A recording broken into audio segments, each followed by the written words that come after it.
You are now in the arena. Welcome to Gridiron presented by Underdog. Woo, woo. My name is Kinsey. I'm your host. I fly helicopters and planes, so I can definitely pilot these boys, except for Gil. He's a little slow sometimes. Joining me today, welcome back, the man who keeps us laughing, loves to talk shit, the three-time All-NBA, three-time All-Star, three-time All-NBA legend, Gilbert Arenas. I know you was about to say Lakers. You kind of right. You got it. Great, that's his dream. One of the most prolific figures in the history of sports media, and the man who has never lost a debate, Skip Bayless. The only man here with the ring, Super Bowl champion, 5-time Pro Bowler, and 2-time All-Pro cornerback, Aqib, Talib. I'm pulling up with the ring on Monday. I don't Let's see what it looks like. Sit that motherfucker right here. It's okay, I don't got a ring either. So we also got top 5 passer in the history of the USC Trojans and California's own quarterback, Cody Kessler. So this episode, of course, is presented by Underdog. If you are new to Underdog, today is the day. Get $100 in bonus funds or bonus entries when you play just $5 with code GRID, win or lose. So to kick off NBA season next week, there is a site-wide KD gimme pick you do not want to miss, plus daily promos all month long. So shout out to the return of Gil's Arena. Hey. Woo! They are back for season 4 and have been crushing. So make sure you guys are watching Gil and his crew.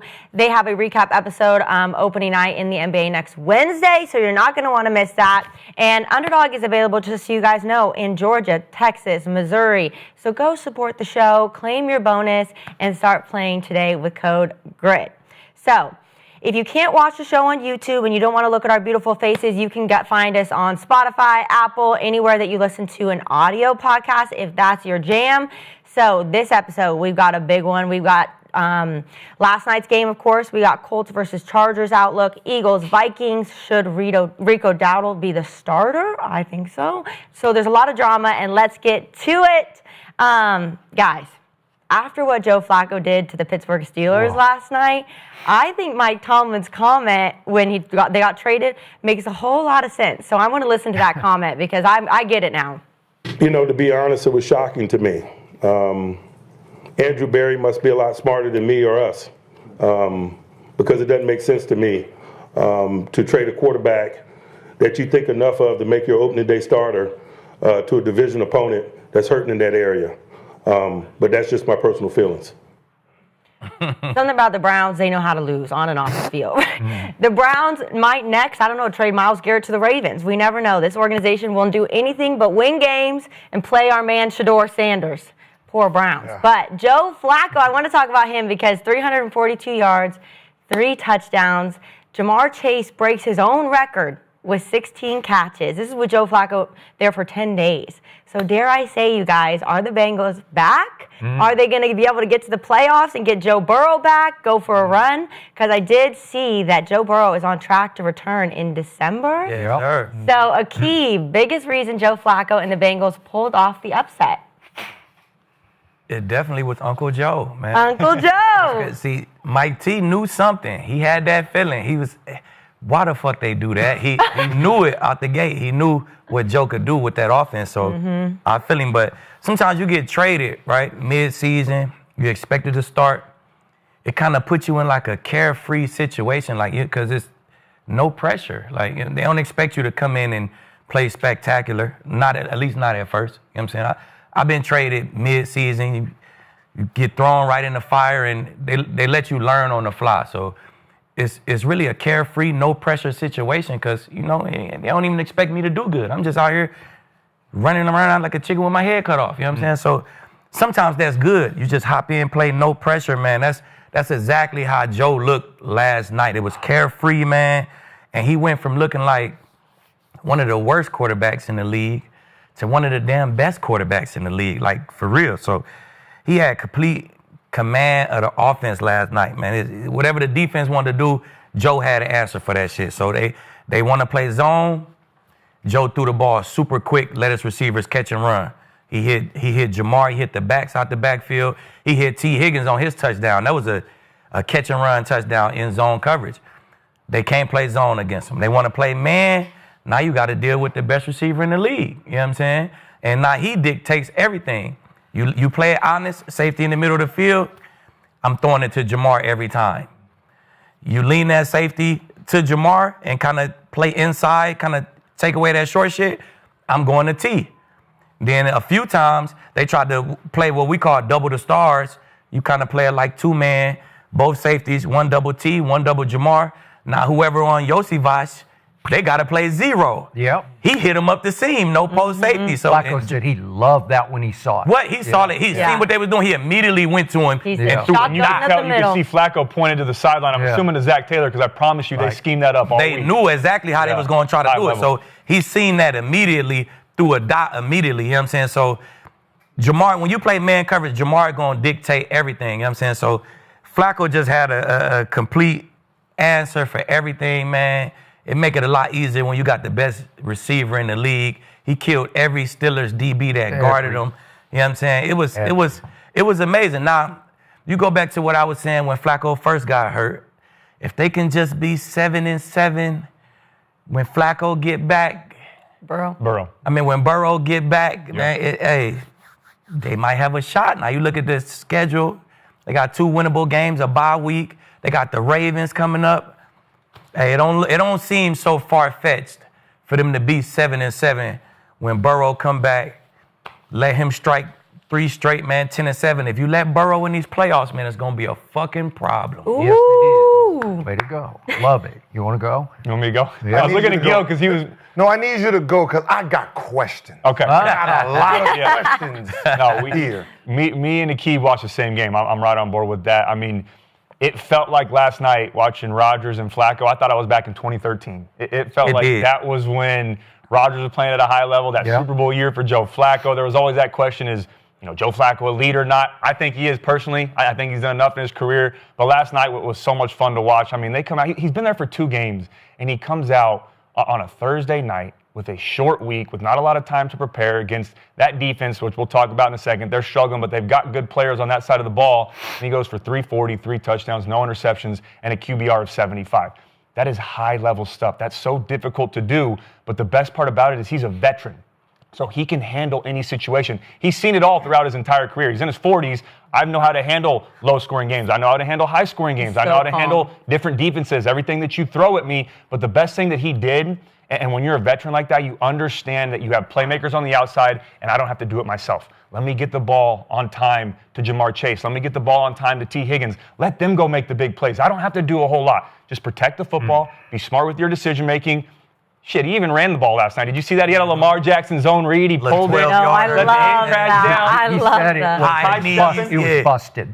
It was a busted play. Yeah, he did. And he said at the last second, he thought, well, I guess I'll keep it. Yeah, Right? he said, I don't normally do this, but I'll do it. Looked like Lamar Jackson and the Ravens out there. Got them Pulled knees it. up. And that was the second to last drive of the game, too. That was a crucial point to take some time off the clock. But, yeah, that was great to see. But back to the playmaker part of it. I want to give all the credit to Joe Flacco, but being a quarterback, I know he'd say the same thing. It was the guys around him that really helped him excel, that made his job a lot easier. You have Jamar Chase, who's one of the best, if not the best wide receiver in the NFL, 16 for 161. Could have been more, too. He dropped a couple. Right. It could have been a lot more. Had a touchdown, and like you said, Aqib, it didn't matter if it was Slay, if it was Ramsey, if it was Porter Jr. Murdered them all. Put anybody on me, I'm going to go win. And Flacco knew that. He said, I'm getting you the ball no matter what. And also, T. Higgins last night reminded you of how important it is to have a legit number 2 wide receiver in the NFL.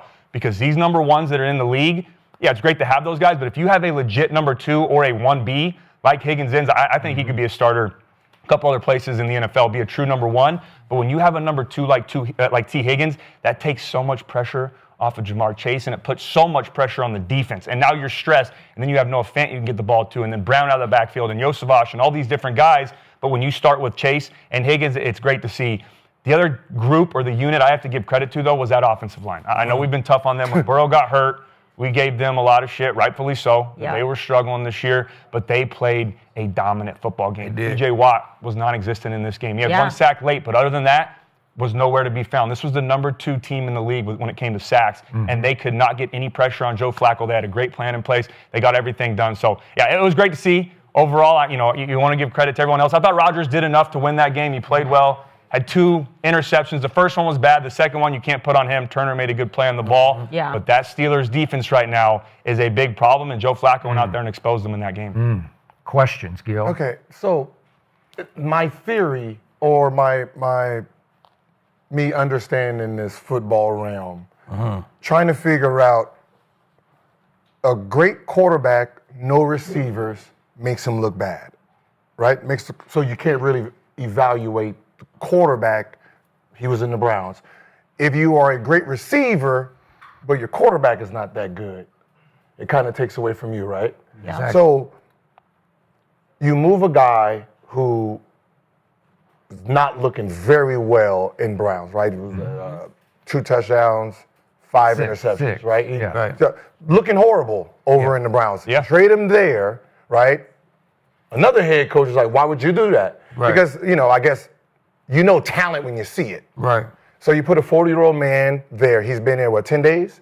And How many practices would he have had get- with this offense? With a short week. 3 a week on a normal game week. So you'll go Wednesday, Thursday, Friday are normally full go, Saturday walkthrough.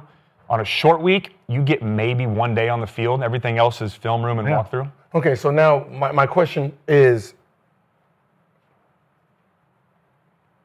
why do you have an offensive coach and offensive coach or a head coach calling the plays when a guy at 40 years old can get in there, don't know nothing you got going on, Right.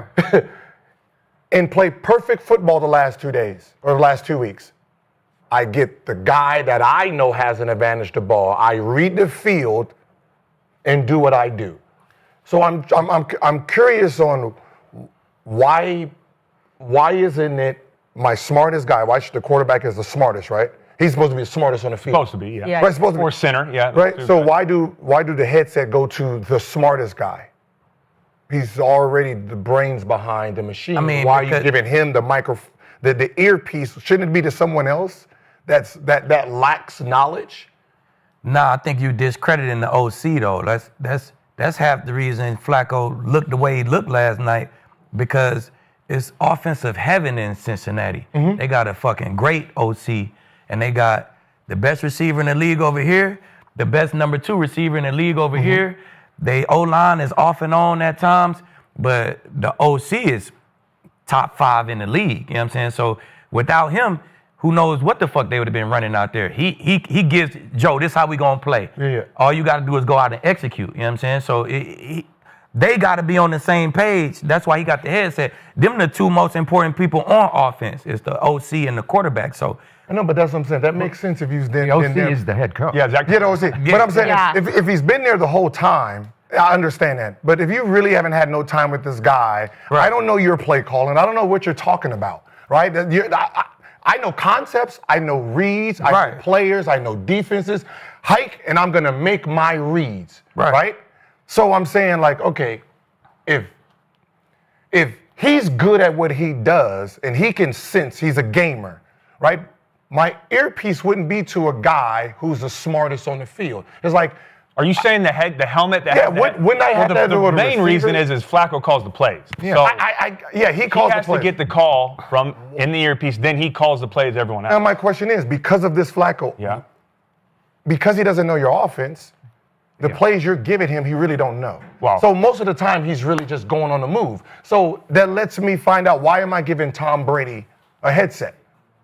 He's a genius, right? Wouldn't I give Hey, this? now you're back to let the quarterback call plays. That hadn't happened for like 50 years. I know, it hasn't happened since '94, but... Well, I mean, I have to go way back to the doubt. Like Roger Staubach quit early. He quit prematurely because Landry would not let him call the plays, and he finally said, I'm just tired of it. well, Payton kind of called his own fucking But that's what I'm saying, Yeah. is like, why... Look at the line. But that's what I'm saying, my So quarterback... your point on the line, yeah. The reason Flacco needs it, though, is as good as he plays, I don't want to take away from him, but you could tell there were a couple times in that game, and Flacco even admitted that I called the formation wrong. I accidentally called it backwards. He I called said the they play- start with F, and he couldn't differentiate in the. Yeah, so and he like- said, but he said Zach Taylor was very calm with me. Yeah. He helped me work through it. But I promise you right now, even with Flacco, who's a veteran, they were getting the plays out early. They were getting to the line of scrimmage quick because Zach Taylor was in his earpiece saying, hey, let's go gun double right. Whatever their play call is, remember, you have a dig backside. You got to post to the front. You can check this. He's giving them alerts because even though he's only been there a couple of days and he's a veteran and, you could give him the plays and say, go, take care of that. There's still so many reminders within one play that Taylor has to remind Flacco because no one else at the line is checking the play. He's in charge of everything. And also, everybody got to be on the same page. So if Flacco ain't had a headset, he's just like, all right, hey, you run a slant, you run. He'll have to say so much. You go line up. How you want us to line up? Well, shit, you go over there, you go over. We got to have some organization in this shit. It's 11 of us on the field.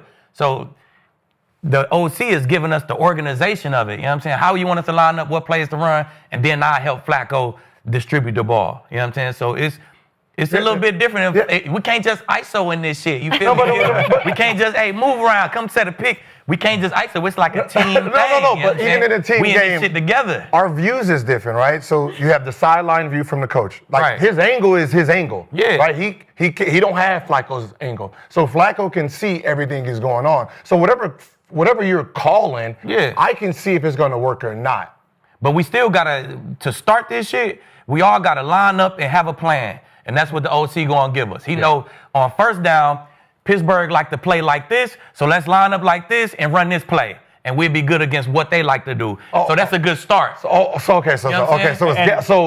game plan. You know what I'm saying? Game plan off of what they do. Off what they do on defense. And then he rechecks it to see if that's the format. Exactly. Right? So if I'm making they run zone on first down, and we do two zone plays, and then if it's man, he gets to change the play, right? Yeah, the quarterback can change it. And also to your point, yes, Flacco can see the field better than everybody, but Zach Taylor has about 6 coaches up in the skybox in the booth that can see the entire field. So they're letting them know, hey, they ran man last play, they went zone, this was 2 high, 1 high, whatever it is. So he still has a great vantage point with the coaches that are in the skybox. But yeah, when you get up there, that play clock or that headset, the timer cuts off from the play caller at 15 seconds. So if you can get up there quick, Zach Taylor can give him reminders, hey, let's check to that. But if it gets underneath 15 seconds, that's all Joe Flacco. And he did it a couple times last night. You see on the quarterback sneak. Yeah. They get up there. They probably had a zone run play on, but then he realized that they weren't in the A gap. He had space to go.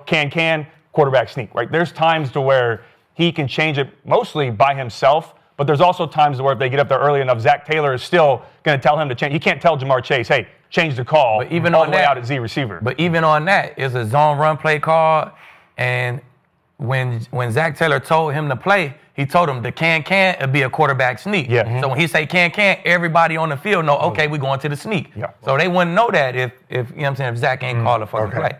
So so even though he don't know the play, as long as he say it, they know the play. Yeah. You know what I'm saying? And I was just wondering, I was like, how can a guy with this being so organized, how can a guy who just get there, don't really have no time to know nothing, look so brilliant? Right, because it's all the same. You would think he would just be handing off doing that, but the fact that he's... The schemes is all the same, you know what I'm saying? Once you Flacco, he done played in every scheme. So he know all right, this kind of scheme, I know what I'm reading. You tell us to play, then I'll be able to get it done. If it's cover 3, I know where to throw the ball at. So now, would you be offended? Would you be offended if you AJ Johnson, right? Would you be offended if you AJ Johnson looking at the receiver, get the ball, I'm looking for you, get open, I'm going to trust you? I mean... you know what I mean? Are you talking about A.J. Brown? A.J. Brown, I'm sorry. I'm not sorry, A.J. Brown, my bad. A.J. Brown. I mean, you know what I mean? Like, you see what a quarterback does with his number 1, number 2 receiver. Yeah. I'm looking for you. Yeah. If I see an advantage, I'm giving it to you. You got to make this play. Yeah. And that also goes back. But, I came here. I came here to do a job. You're the man. I got you. But to Aqib's point, too, though, you can, everything's the same. It's a copycat league on offense. That you're not going to run anything that's revolutionary to where, we've never seen this concept before. It's just a language that changes. But the most important thing, to your point, is with Kevin Patullo right now, and we'll talk about the Eagles in a little bit, is the plan that you have and how you call plays and the timing of all of them. That's the difference between a great play caller and a not-so-good play caller. You got to know every single time that I am 1 or 2 steps ahead on the play, so that your quarterback knows that too. And there'll be times I go to the sideline when I was a starter and they say, hey, we're going to start with this play. Right after that, get on the ball, we're going to go to this play. And then after that, you'll have 3 calls in your head from the coach that you know. I don't tell everyone else that to confuse them, but I know that's going to happen, so we're always 1 step ahead. Right now, that's what the Bengals are doing, and that's why they're playing so well, is that you can tell Zach Taylor, all right, on 1st and 10, I have a play ready for 2nd and long, 2nd and medium to short, and I have a play if we get an explosive play, we get another first down. He's always one step ahead, and they're so quick right now. The Eagles, other teams that aren't having success, they aren't doing that. And you've got to have a great relationship with your quarterback. What was the question again? Yes, Skip, how do you feel about the Steelers-Bengals game? All right. I need to know. Here, Skip. Thank you. You've been watching these guys forever. Let's cut to the chase, as in Jamar Chase, as in Chase Brown. That was a shameful performance by Mike Tomlin's defense, and I love Mike Tomlin, and I've said 1,000 times, if I could play the game you played, I would want to play for that man. He's the best interview in sports. He's the best coach interview on the sideline, at halftime, after the game, but that just stunk to me. These are the Pittsburgh freaking Steelers against a 40-year-old statue of a quarterback. The biggest statue of a quarterback in the National Football League right now is that guy. And yeah, I know he got lost for a second. Oh, everybody screwed up, including me. I think I better turn and run. And I give you, he ran for a first down. It didn't contribute to points, but it felt like a big play at that moment. Yeah. But are you kidding me? You touched on it. Pittsburgh came in 2nd in sacks, and they got no consistent pressure on Joe Flacco because he has been Flacco. He was Flacco for the Browns for all 4 games. He was horrendously bad to the point that the Browns said, we can't watch this anymore. We give him away to a division rival. Did you see what it was? They just traded places from the 6th round to the 5th round. So you got to move up 1 round. That's what they got for Joe Flacco. And I've called him Flacco for a lot of years because when he was with Ray Lewis's bodyguard defense in the playoffs, he was sensational. He went 10-5 for the Ravens in the postseason with 25 touchdowns, only 10 interceptions. Then they gave him his money twice. They made him the highest paid. And once Ray retired, those last 4 years with the Ravens, Joe Flacco went 24-27. But if you let him stand back there and get his rhythm and get comfortable, he will still shred anybody because he's smart and he's got a really nice arm and he's got really great, like, nonchalant poise if you don't get any heat on him. And they did. Finally, TJ got him one time, and there were 2 sacks in the game, and I couldn't even remember the other one because it didn't matter. But you went and got Jalen Ramsey, and you went and got Darius Slay, and you got Joey Porter Jr., and Flacco just said, you know what? I don't care what defense you're playing. I'm just throwing it to that guy because that guy will beat anybody you put on him, 2 or 3 or 1. Whoever it is, I'm throwing it to that guy. 23 times he threw it to that guy. And frankly, Jamar I had him for 2 drops, and there was a 3rd pass that was up high, but he got his fingertips on him, and he is so good he should have caught that one too. So you could argue there were 3 other passes he should have caught. That's how much damage he was doing without catching every throw that he had. So I'm saying, what a sorry performance to let Flacco do that to you and with a game-winning drive. And I got to talk about the T. Higgins throw because I want to get your takes on this. But this is just my eye watching this. Flacco's been there for 1 week, short week, Thursday night.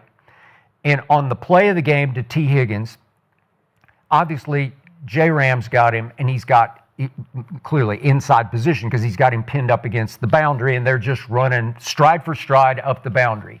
This is the classic case of I'm looking for the back shoulder throw because that's the only way to beat that is with an easy back shoulder, right? Yep. Where he slows up a little bit and comes back and catches it away from the DB toward the sideline. Instead, Flacco loops it toward the hash where T. Higgins can cut underneath J. Ram and come back and catch it this way. And I'm like, how would you have that kind of rapport with Jamar Chase when you've barely thrown to him? Like, this is next level genius stuff. Where, it is. Hey, this is like, what? Where did that come from? And then obviously T. Higgins makes a choice. I'm going to go down and we're going to eat the rest of the clock.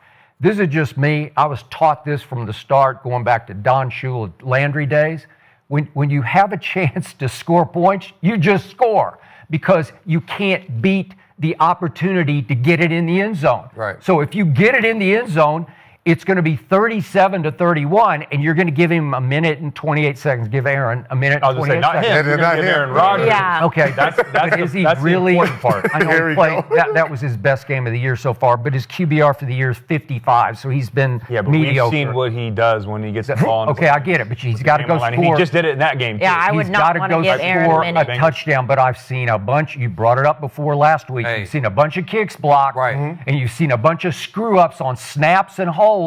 And I'm like, I don't know. I hope so. It worked out this Yeah. time. I didn't think he hit the field goal all that cleanly. I Had was a waiting weird. for him to miss the field goal. Yeah. Okay. I thought it was going to get blocked. It's the year of the block It's the kick. year of I the block just knew kick. it was going to get blocked. Okay, so I'm saying, are you sure about this? It worked on the clock because you bled the clock beautifully and you got your walk-off field goal. But if you miss, you lose 31-30. So, I just couldn't believe that the Pittsburgh Steelers are now ranked 17th in points allowed on doing what they have done routinely through their traditional life. Really, they've just been they've been the best defensive team in football for year after year after year. Right. That's been their calling card. And you let him do that to you. The Bengals were dead last running the football coming into that game. You let little Chase Brown get 108? You did? This is Seriously? a different defense, though, Skip. This Man. Year in, year out is going to change. So this defense is built on taking the ball away and getting sacks. They didn't do it last night, so that's how it looked. Yep. When they don't get sacks, they don't take the ball away. That's how it's going to look. So every defense is not going to be a top total defense type of team. So they got what they do good, and shit, they just got to stand on that. You know what I'm saying? They got good edge rushers. They got nice pressure coming from Hayward in the middle, and they got ball hawks on the outside, you know what I'm saying, in the secondary. So that's how they play. Could you believe Flacco just stood back there and said, I think I'll do that? But you said he's a genius. With He that has I don't know if I with that, I mean, just that inside pass. If everybody's doing that, he did that, and you're saying like he's a genius, then that is the worst person to have making passes for that organization in this moment in time. You just gave him the best offensive, receivers. He's in heaven. Right? He just has to deliver the ball to them and let them do their work. So in reality, getting the ball out quick. He's 40, but not in football years. He's in heaven, but you got to give him credit because Jake Browning had, and I'm not putting Jake Browning and Joe Flacco in that category. Super Bowl MVP. No, I know, but you can't just say anybody can go in there with that offense and do it. You've got to give Joe Flacco his him. credit. Yeah, that's what I'm saying. Yeah. Him, that guy. You got to know how to make those, like Skip was talking about them throws. So he threw back shoulders a lot, you know what I'm saying? So once that DB started looking for them back shoulders, he gonna throw it off you. You look this way, I'm going to throw it over the top. Mm-hmm. Now, I remember one time I had my worst game of the NFL, my worst game of my life. I played against the Giants. You're admitting to this? Man, listen. Wow. I followed around Hakeem Nicks, and fuck Hakeem Nicks. I was playing against Eli Manning. He threw a back shoulder. I looked this way. He threw a back shoulder. I'm like, all right, bet. I jammed him up. Looked this way again. He threw a back shoulder. I'm like, all right, bet. The next time, I looked this way. He threw the shit over my head this way. I'm like, all right, here we go, Eli. You feel me? I looked back this way. He threw a back shoulder. I looked this way. He threw it over the top. It was like, fuck. I ain't losing to Hakeem Nicks. I'm losing to Eli. Mm-hmm. So the placement of them footballs is crucial. You see, I think before the T. Higgins one, he did it to Ramsey again. Ramsey looked like this in the red zone. He threw it over the top again. And Jamar got over the top and went and caught it for a touchdown. So that's a skill, Skip. Yeah. I'm trying to teach my nephew that shit right now. No. Like, you throw the ball where it needs to be. Don't just throw fades. Throw back shoulder, throw it over the top, man. That shit is a real skill, and it's super tough for DBs. And we always say, the old saying is there's no defense for a perfectly thrown ball. There really isn't, because a lot of the times, you're going to have great coverage. It's your job as a quarterback to throw guys open. I need to know when to throw back shoulder. I need to know when to throw over the top. And I wasn't in the huddle, but I promise you, either throughout that week or during that game, he came up to T before that and said, hey, if Ramsey's stride for stride, if you're stride for stride, keep going. I'm going to throw it over the top. Mm-hmm. Even with the amount of time that they've had, they haven't had a lot of time to get on the same page. Those are those things that Flacco's seen throughout his career, that he knows how to win in those situations. And now he's telling Higgins, hey, what I'm thinking on this play, go do it. And then they execute at a high level and they win the game. I mean, he has the freshest legs for a 40-year-old. I mean, he's what, football 36, 37? Because in the last, 9 years, he hasn't played over 9 games. Do you still think Flacco was a problem, not the Browns?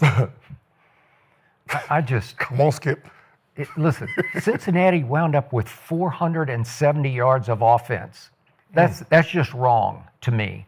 But you like Cincinnati. I like Cincinnati. I picked Cincinnati. You picked Cincinnati. And we are back in business. No, back in business. OC got a lot to do with that, man. Hey. Zach Taylor, he know how to call a game and be aggressive for what he got. Stefanski is like real safe and it's more run game dominated, not a lot of shots. So it's a completely different offense being Okay, called. so here's what the Bengals have upcoming. They got 2 home games against the Jets and the Bears. Win. I give them a real good shot to win both those games, right? 6 wins, Right. right? They hit a bye week, which is just another week of 5 getting wins. closer to That's 5. Yeah. to getting closer to Burrow with the bye week. And then they come back at Pittsburgh, and it's just a rivalry, and they'll play well. I don't know if they can win the game. They'll probably lose. They'll probably lose that game. 5-4. And then they got the Patriots at home, and I give them a real shot to beat New England, okay? Shot right there. New England's playing some good football. New England play a lot of man, too. Cody's like, They no. do. That's the thing. With teams who play a lot of man, you're going to have a Then fucking on problem with the Bengals. I'm telling you. Thanksgiving night, as we're getting close to Joe Burrow's return in December, if that's true. Thanksgiving night, they go to Baltimore, and I'm sure Baltimore will be much healthier by then, and it will be a good game. I will bet you it'll be a battle, but I give Cincinnati a real good shot to win that game back in Joe's stomping grounds, Flacco's stomping grounds at Baltimore. So if they could do what we just said we think they can do, when Burrow comes back, they'll be right there at the top of this in the mix. division, right? I know. So you're saying they can win the division, possibly? Heck yes. Shit. From what you saw from last night from the Steelers.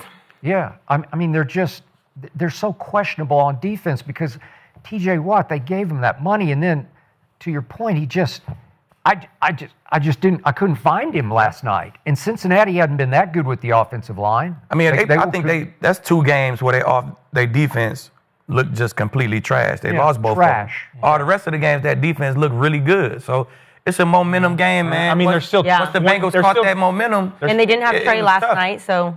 Once the Bengals caught that momentum, the DBs like, damn, they can't stay in front. Like it's a momentum game. Once that shit started going downhill, you could see how Pat Queen was calling the plays. Mad Dog won, bro. Come on. It's like it just was body language. Yeah, the body language was bad. It was just rolling downhill. So, man, they'll get it together, man. I like that defense. That defense is not just trash. Yeah. And by the way, last point on Flacco, this is his 7th team in 8 years. So it's not like he's gone places and just lit it up. He's just been bouncing and bouncing and bouncing. And then he did that to them on that stage. He caught that momentum, man. That's Super Bowl MVP for a reason. Hey, You got to like him now, right? Because you love Cincinnati, so you got to cheer for him for at least about 4 or 5 more weeks. Yeah. Go ahead. On that play, going down instead of going for the touchdown, right? Who's making that decision? He did. He made that decision. So no, So he could have, but you're normally told on the sideline, or back to the communication thing. Get out of bounds. If Zach Taylor, which I'm with you. I don't know, Skip, because I can see both sides. You can make an argument for both. And that's what go score because it's not always guaranteed. You could muff a snap. You could fumble the next play. You could try to center it and drop the ball. You could get the kick block. There's so many things that can happen. It wasn't a red zone play though, where you'd caution everybody in the huddle. Yeah, Let's just so go that's what I'm saying is that they're normally in the headset. The coach would say, "Hey, let's run this play. If we get the first, tell them to get down, stay in bounds, get down. Right? Let's force him to burn some time out, so let's take some time off the clock." But I don't know if he would have done that far out. Normally, you do that when you're closer to the end zone, get a couple yards, get down, just to force him to take some time out. So I don't know. It could have been Higgins on himself. I don't know if he would have done that, but how this season's been going, if I'm the head coach, I'm not telling you to do that. Like it's something spooky about block kicks this year. I done seen anything more block kicks. It's halfway through the season. Yep. I guarantee you, I don't know the facts. Kinsey probably could look that shit up. But I guarantee you, it's the most block kicks in NFL history, and we ain't even halfway through the season. Let's look it up. I guarantee you, bro. If you have the lead in that situation, though, non-negotiable. Go down, game's over. Okay, so no. In that situation, right? If there's 10 times you can do this, knowing who the quarterback is. If it's Aaron Rodgers, if it's Brady, if it's Baker Mayfield, if it's guys like Don't do that. No. What I'm saying, Don't do that. No, what I'm saying, if it's guys that when their back is against the wall, Don't do they that. just play. They play football, All right? There's some guys that you don't want them with the ball with 1 minute left and they just get to just play. Right? You want that scary OC calling little stuff. Like guys who I can fling it, Aaron Rodgers, Brett Favre. Do you give them the minute or do you always play the smart route and go for the field goal versus scoring and then giving these guys that opportunity? I think it's always tougher for you to drive down and go get a touchdown. If we could put points on the board, score the fucking touchdown, man. I'm scoring a touchdown. So y'all trying? Okay. I'm scoring. That's me personally. Even no matter who the quarterback is. I wouldn't give a fuck who the quarterback is. It's hard to drive down and get a touchdown. Hey, minute left, a minute and 20 left, or whatever. Agree. Man, I'm gonna make you have to drive down and score a touchdown. Aqib, in 2014, there was 19 in the first month blocked field goals. And how many is there? So it's happened before. In 2014, it was worse. But it's worse since in 12 years. Right. That is the biggest thing though that you said, Gil, because the context matters. Yeah, okay. If it's not Aaron Rodgers on the other side of the field and he hadn't just done that the previous series, went down and scored and threw a dot to Freiermuth. Okay, but I wouldn't risk it again. They No, busted. They're overrunning. They're just like chicken with head cut off. That's usually what happens when you have a big play. Somebody overrun or bust the coverage or get his ass roasted or, you know what I'm saying? That's usually what happens. He's done it he avoided the rush, was falling left and threw a dot to Freiermuth. There's not a lot of guys in the league, even with Rodgers being 41, that can still do that. That's very impressive. But the other thing with that is that, okay, you only needed a field goal. That's a big factor. It's not, if they needed to go down and score a touchdown after you scored, then maybe, that's where you can argue, okay, go score because that forces them to have to go get points. But now if you go down, you guarantee he's not going to touch the ball again. It's still a chance if you're not going to make it. But if I'm in that situation, I still think I do what T. Higgins did because you take the ball out of Aaron Rodgers' hands. You don't give him time to go down and make a play because even if he doesn't get in field goal range, which it wouldn't have mattered anyways if he scored a touchdown, but he could still throw it 70 yards in the air. He is very good at understanding those Hail Marys and how to execute them and all those things on his track record. I know those are luck, but you also have to know how to put the ball in position to make that play. So the fact that it was Aaron Rodgers, I'm 51-49. That's how close it is, but I'm fine with what Higgins did. I don't mind that. Who knows? What happened was they won the game, and we might see the Bengals in the playoff. They might win the division. And by the way, I was hoping that Dallas could trade for Trey Hendrickson, who didn't play last night. I was thinking, did they keep him out just because they're about to trade him? And then after that happened, there's no way they're going to trade. No way. Because they got a real shot now. Yep. So. Well, let's move on, though. Let's talk about some drama of a player that Skip has been happy to see off of his team because he does love to talk a little bit. And he's in the news, and this isn't for how good he's played. This is just because he's talking. So let's go check out what Micah Parsons had to say. 5 years is not going to call you. Eventually start worrying about it, but, I think I just got to keep going. That's the hunt, that's part of the challenges. You just got to keep going. And that's bothersome. That worries them. They know that. That's the part of being one of the best. That comes with some territory where parts that you hate and the parts that the league lets go. They know. You could tell how they call the games. They don't call sides for offense, but they'll call on defense. They won't call offensive pass interference, but they'll call defensive pass interference immediately. We know what they're trying to do. They want to load the points up so fans can be happy and. They'll call defensive holding, but they won't call offensive holding. Let's just wake up. It's just one of those things that we know what the higher ups is trying to do. The ref would say, "I know that's a hold, but what? You're not gonna call it? Come on. It's just one of those things that I'm over it, and I'm gonna just have to keep going, push through it." So Micah Parsons calling out the league, the NFL, the big dogs. Aqib, are you okay with what Micah said? Would you have said something like that? Risk it? Shit, I probably wouldn't have said it because it's probably going to have a negative effect on it. If I come out and complain about whatever, the ref's just going to not call it even more. But I'm cool with Micah doing it. I wouldn't have did it. But I'm cool with Micah doing it. He got the right to rant, you know what I'm saying? He not lying. He get held fucking 5 to 7 times every game. If you literally put on the Packers tape, put the Cowboys game on, it was fucking nuts. He busted one time, dude, grab him by his waist, and Dak throw a bomb and score some shit, and there's no flag. It's crazy. So he ain't lying. You know what I'm saying? It's you see from the game, the last night game, Some of them could have been offensive pass interference, receivers stiff arming and Ramsey getting called and Porter getting called. They had something to say about the refs. It's clear as day that the league wants points on the board so the ratings could be high. That's the name of the game. As defensive players, shit, we collect our check, make what plays we can make, and we just cool with that. You know what I'm saying? We got to accept that. It is what it is. You know what I'm saying? So I probably wouldn't have said it, you know what I'm saying? Because I try to make friends with the refs. I go talk to them. Hey, what's up, baby? You know what I'm saying? I go talk to them. Talking the refs? I sweet talk the shit out the refs. You know what I'm saying? Back judge. I see who got the back judge, who the back judge. Find it, and I go talk to him all the time. So I wouldn't have done it, but hey, Parsons tired of that shit, man. He get held way too much. His numbers are low, and shit, he tired of it. I was scrolling yesterday. I seen a highlight reel of holds. There was no holds.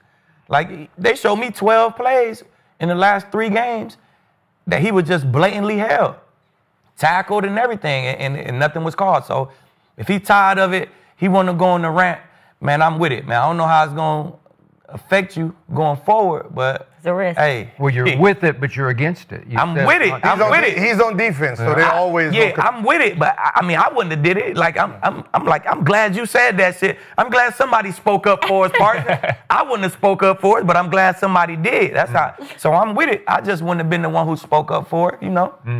It's always this offense versus defense of fairness, right? Nah, for real. It is one-sided. It's like cops and robbers, right? The defense is equipped with rage. Offense is I'm trying to get there, right? You're trying to stop me, right? So majority of your hits on an offensive player, he's not protected. He's not. You know what I mean? If I'm a quarterback and you have this maniac coming around that corner, most of the times I'm getting hit. I'm not looking. Right. I'm throwing the ball. So look at all the open air where you're using that force against this person, right? Same thing with catches. Boom, take off. I'm jumping in the air, straight lining me, right? So there has to be something against you to stop this force. So if he's coming around that side with that speed and that explosion, and you got to hold him a little bit, I'm not looking, right? You know what I mean? There's something that they need the help because they don't have the protection. I'm in the middle of throwing the ball when I'm getting hit by this. And that's what he's saying. But it has to be. I mean, it don't have to be. You know what I mean? No, I know it does. No, because you guys. That's what he's saying. Because you guys have the advantage because your job is to stop, hit, and hurt. Right? My job is to try to juke you. Right? You know what I mean? So when you're saying even on PIs, right? I'm trying to catch this ball. So if you're holding me and I got to do all this acrobatic stuff, they're going to call it on you. Exactly. Right? Because you're not making a ball play. So as a referee, obviously you're going to lean towards the offense more. Because, and that's just even in our sport. You're leaning towards the offense because the defense job is a little trickier. So you have to penalize them a little bit more because they don't have to dribble in. You know what I mean? Like, whatever. I don't have to dribble in. So whatever you're doing is an advantage over me. So it's really who has the biggest advantage. Usually the defensive side has the advantage when it comes to the contact part. So I understand he's going to complain. Yeah, but you're being held for a reason. You're that good. Exactly. We got to clip you. We got to grab you. And that's exactly what he said. Exactly what he said. We got to choke you. Like what else are we supposed to do around here? That's what he said. But the problem is, and I'm an offensive guy, but the problem is those are game-changing plays sometimes. Those are so important that you can't just not give him the call because of who he is. You've got to give him some of those. And my whole take on this, normally, I'm not a big fan of going out there and blaming the refs because of things, but he has every right to do so. I went back last night and watched some of the film on those games. So far this year, the Packers have only had 6 holding calls called against their opponents they played in games. I can show you 4 or 5 from the Bengals game alone. One game. Alone, on only Micah Parsons. It's crazy. And those 6 holding calls are third fewest in the entire NFL for a defense going against an opposing offense. They have faced 316 snaps this year on defense. 200 of those have been passing attempts. And you're telling me that there's only 6 holding calls that entire time with a defense that has Micah Parsons and Rashawn Gary and Quay Walker and Lucas Van Ness and all these great pass rushers? You're telling me there's only 6 holding calls? I don't believe it. And I know I don't believe it because I saw it in person. So I understand that and where the frustration comes from. And just to dive deeper in this a little bit, as a player, when you go up there and you complain, you know what happens, Aqib. If you complain like that, you get called, you're making excuses, you're complaining, you can get fined. Say body. Yeah, you get fined. How do you know what I'm going to say? Skip is gonna go in on him, huh? You already know it's But you get fined. body. Something happens to you. If you're a ref and you miss some of those game-changing calls, nothing happens. I mean, maybe you get downgraded from getting the bigger games to some of the smaller games. You don't get to go ref in the playoffs and potentially getting fired if it keeps happening. But there's really nothing that happens. Those sound like big. Yeah. Things. If I was a ref, I'd be worried about that. But it takes a while, and you never hear about that saying, oh, okay, we took action. They normally don't announce when they fire a ref, but you don't really hear about that. All you hear about is the player complaining in the media and how much he got fined. And then the other part, more context, is after a game happens, the coaches will watch the film and go over it, players, whatever, anything they think was a penalty or they think maybe that shouldn't have been called as a penalty, they'll send to the league, the league will view it, get back to them and say, hey, that's on us. We were wrong. We'll get it fixed. My bad, Dad. We're great at that. Yeah, hey, we'll look for it going forward. But that is irrelevant because it doesn't change what already happened. It doesn't change the outcome of the game that you just played in. And that leads to losses. And that leads to you not winning your division and not getting to the playoffs and potentially getting fired. So maybe I'm biased being a former player, but that stuff frustrates me so much when there's missed calls or calls that shouldn't happen that directly dictate the outcome of a game. And I know Skip's about to go in on this. Yeah. But I have no problem with Micah said because he's not lying right now. You guys are really making me chuckle over here. Let's hear it. That's your chuckle, Skip? It's been winded up. When I saw this last night, yesterday afternoon, whenever it was, I laughed out loud at it because I have seen this act for 5 years. And Micah did say at one point, like 5 years of not getting calls, you eventually stop worrying about it. Baloney. It's already starting in Green Bay, the excuse making. He played against Joe Flacco last Sunday, and he had 0 hits on the quarterback and 0 sacks. He has 2.5 sacks through their 5 games, and the 2 sacks were chase down sacks of Jared Goff, who was almost back to the line of scrimmage, and Dak Prescott, who was across the line of scrimmage, and it was not a sack. Stop it. And this is vintage, classic Micah that drove me out of my mind for the last 4 years in Dallas, Texas, when he constantly planted excuses about, I don't get any calls. Just get to the freaking quarterback. Destroy the pocket one time. Now, one time this year has he destroyed a pocket and body bagged the quarterback. I would love to see it because I watched 4 full playoff games that he played for the Dallas Cowboys, and he had 1 sack in 4 games. He's so much talk and not enough action. I just need to see it in action because in hits on the quarterback, he's averaging 1.5 a game. He should be way better than that. And you talk about all these tapes of all these missed holds. I watched Charles Haley, and I don't know if he's before your time, but I think he was right in your time, your formative days. Listen, he got held every play. And he was so physical, he was so powerful that he just tore through grabs and sacked the quarterback or hit the quarterback or made the quarterback close up and duck and run. And you don't see that from Micah. And so I keep seeing this ridiculous stat that he leads the league in pressures. Yeah, He does? 4.6. Pressures? 4.6 per game. I was sitting 4.6. Pressures? Glad you brought that up. I'll let y'all keep the stats. That is the most subjective, nebulous, hazy stat in all of sports because if Micah Parsons so much as is 5 yards from the quarterback and waves at him, pressure from Micah, pressure. He got him, he waved at him. He pressured him. He scared him with his wave. Parsons from 5 yards away, he scared him with his wave. I'm waving at the quarterback. Pressure. Come on. The Parsons hate is crazy. Hey, Skip. no, it's not. God. It's so he don't guys, get held, you'll Skip? see the light. Look, they all get held. It's getting cold up in Green Bay. The leaves are turning yellow, and so is Micah. He just talking and talking. So he don't get held. When you watch it's all the tape, excuse making. You don't see him get held? I'm sure Miles Garrett gets held. I They all see get held. everybody gets, all the good ones, the great ones get held. Okay, so he's They a get great held, one. You just tear through it. He is not a physical football player. And then he went on IG and blasted the tush push, and on November 10th, they got to deal with the tush push. Why did he blast it? Because he knows he can't stop it. He does not play physical football. He's all finesse. I give you the quickness. I give you the speed.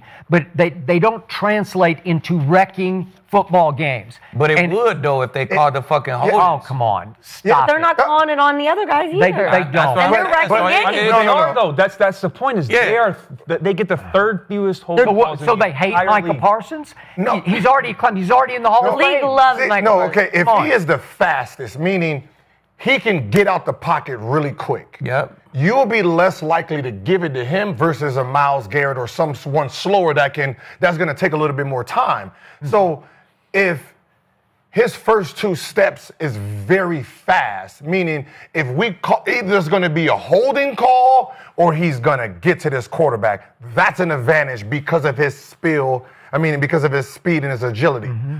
We have to penalize that a little bit, right? We have to be able to slow it down. Haley, right?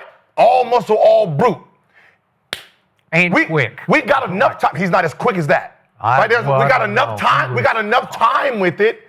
So this quarterback got a second or a half more than dealing with him. So you have to penalize this guy because of his advantage. His advantage is he's agile and fast and quick. And Charles Haley got his damn holding call. Yes. He got his holding calls, bro. So how many holding calls? It's ridiculous. Don't nobody in the league get the Michael Parsons treatment, bro. I don't care what you say. So why is that? Well, I don't get it. I don't know. I don't know either. Maybe it's because he do podcasts, and maybe because he at the media.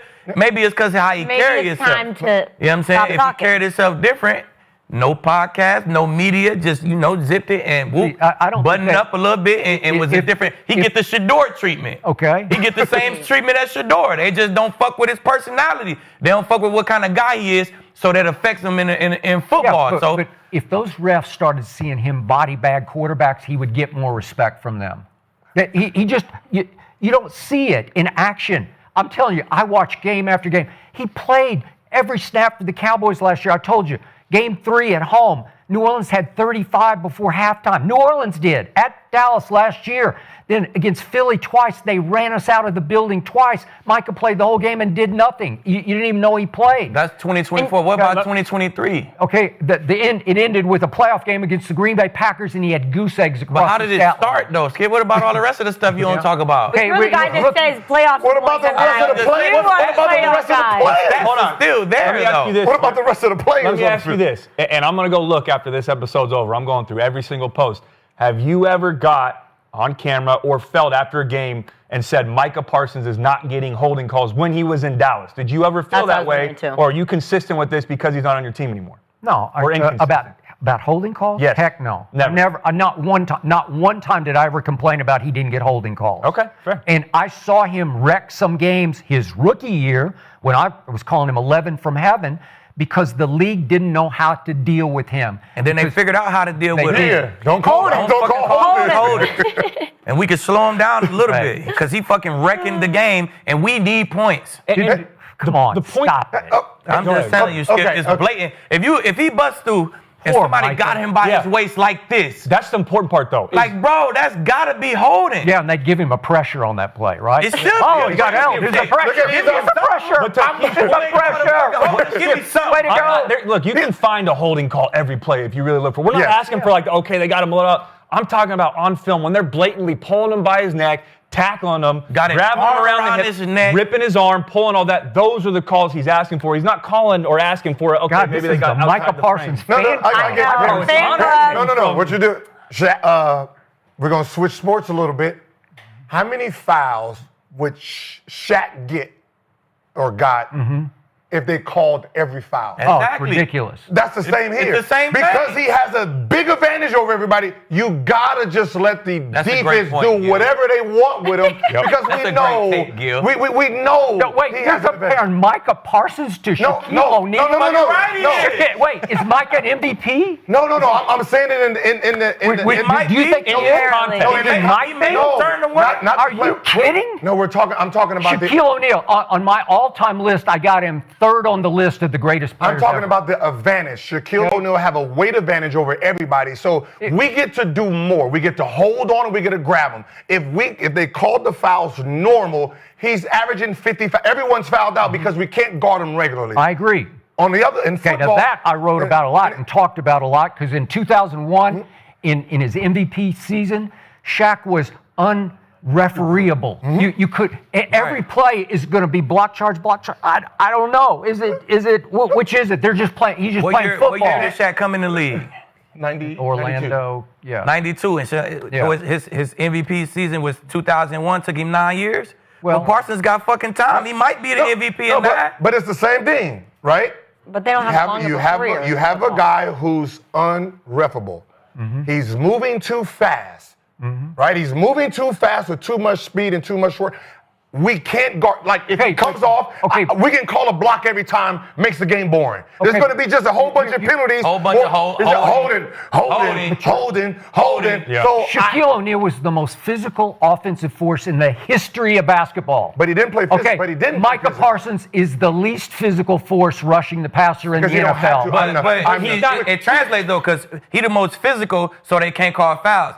Michael Parsons is the most fastest and explosive, so they can't call holding. You see what I'm saying? It's the same thing, Skip. Okay, if you're that good, you just tear through the holding. He just tear by the holding. Yeah. And they grab him. And they give him pressure. I just tear right by it. And he's like dipping, I go. You brushed over that quickly. 4.6 pressures per game. That's damn good. And those pressures... Those lead to interceptions against the Lions. They lead to play breaking down. But they're giving him things where it's not a pressure. They lead to other guys getting sacks. So that's why Gary's getting sacks. And that's why these other guys are getting sacks. They're because really they're worried about Micah Parsons, Skip. Yeah. You brushed over that 4.6. That leads the NFL per game pressure. It's ridiculous. It's the dumbest stat in the history of stats. Well, it is. Is it not subjective? How do you know? How do you know? Where do you call a pressure? Was that a pressure? Who's sitting up there saying...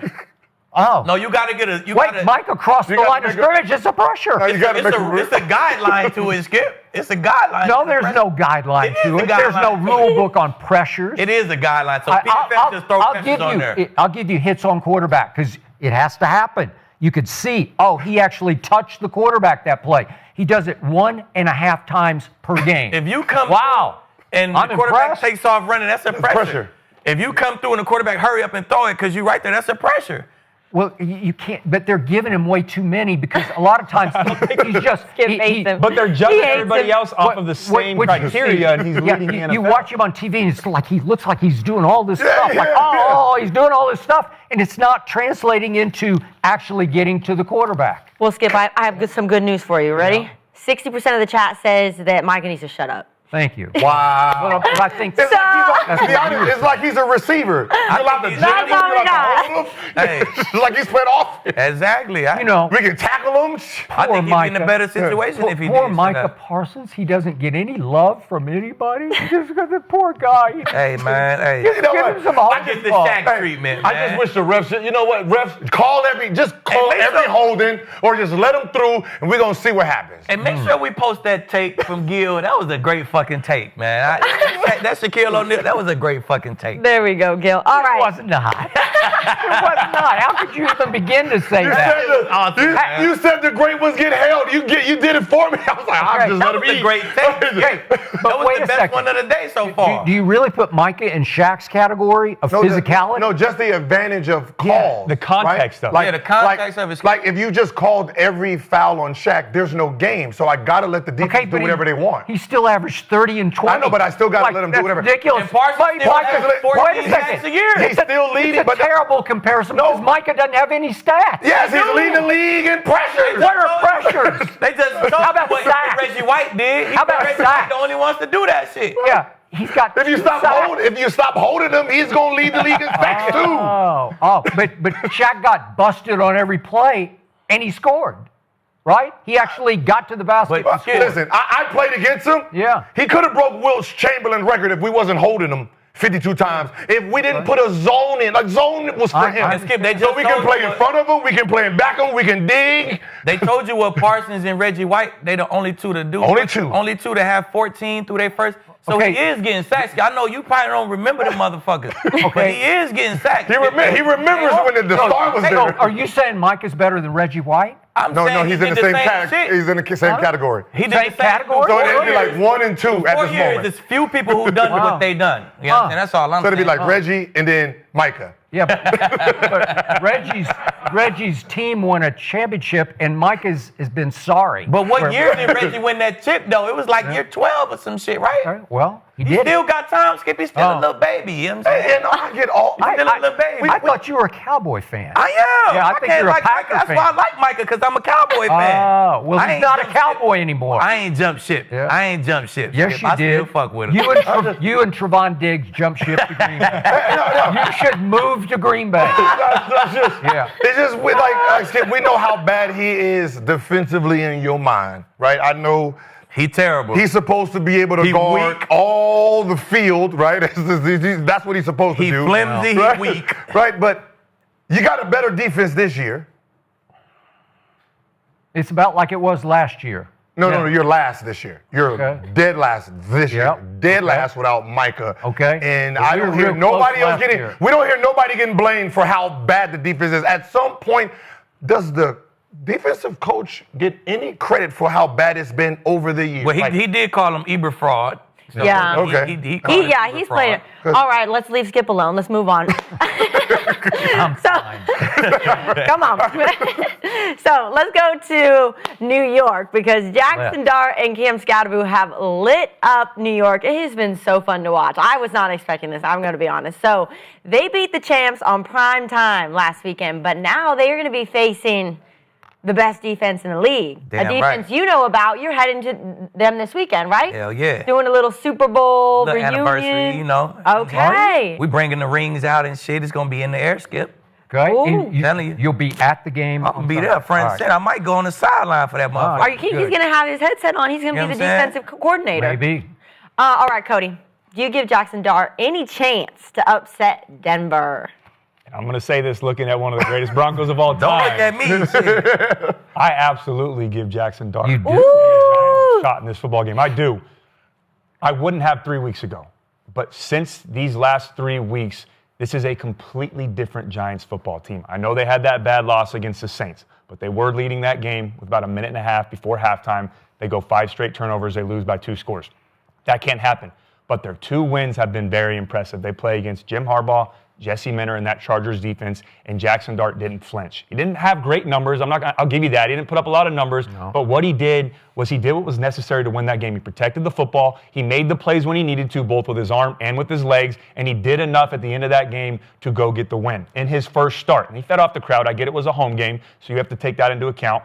But what he did last week against the Eagles, the defending Super Bowl champs, a division rival on a short week, they dominated that football game. They didn't just win, they dominated that game. And I said they could. I said they could have a shot in this game, but a couple things needed to happen. The first was they needed to be flawless in all 3 phases. They were damn near. For what they have on that roster, talent-wise, and being at a disadvantage against the Eagles, they were damn near flawless in all 3 phases. The other thing that he needed to do was be perfect with his decision-making. He couldn't have any turnovers in that game like he did against the Saints. Yeah. When you have an offense like the Eagles that are struggling, you can't give them extra possessions. You can't give them extra opportunities.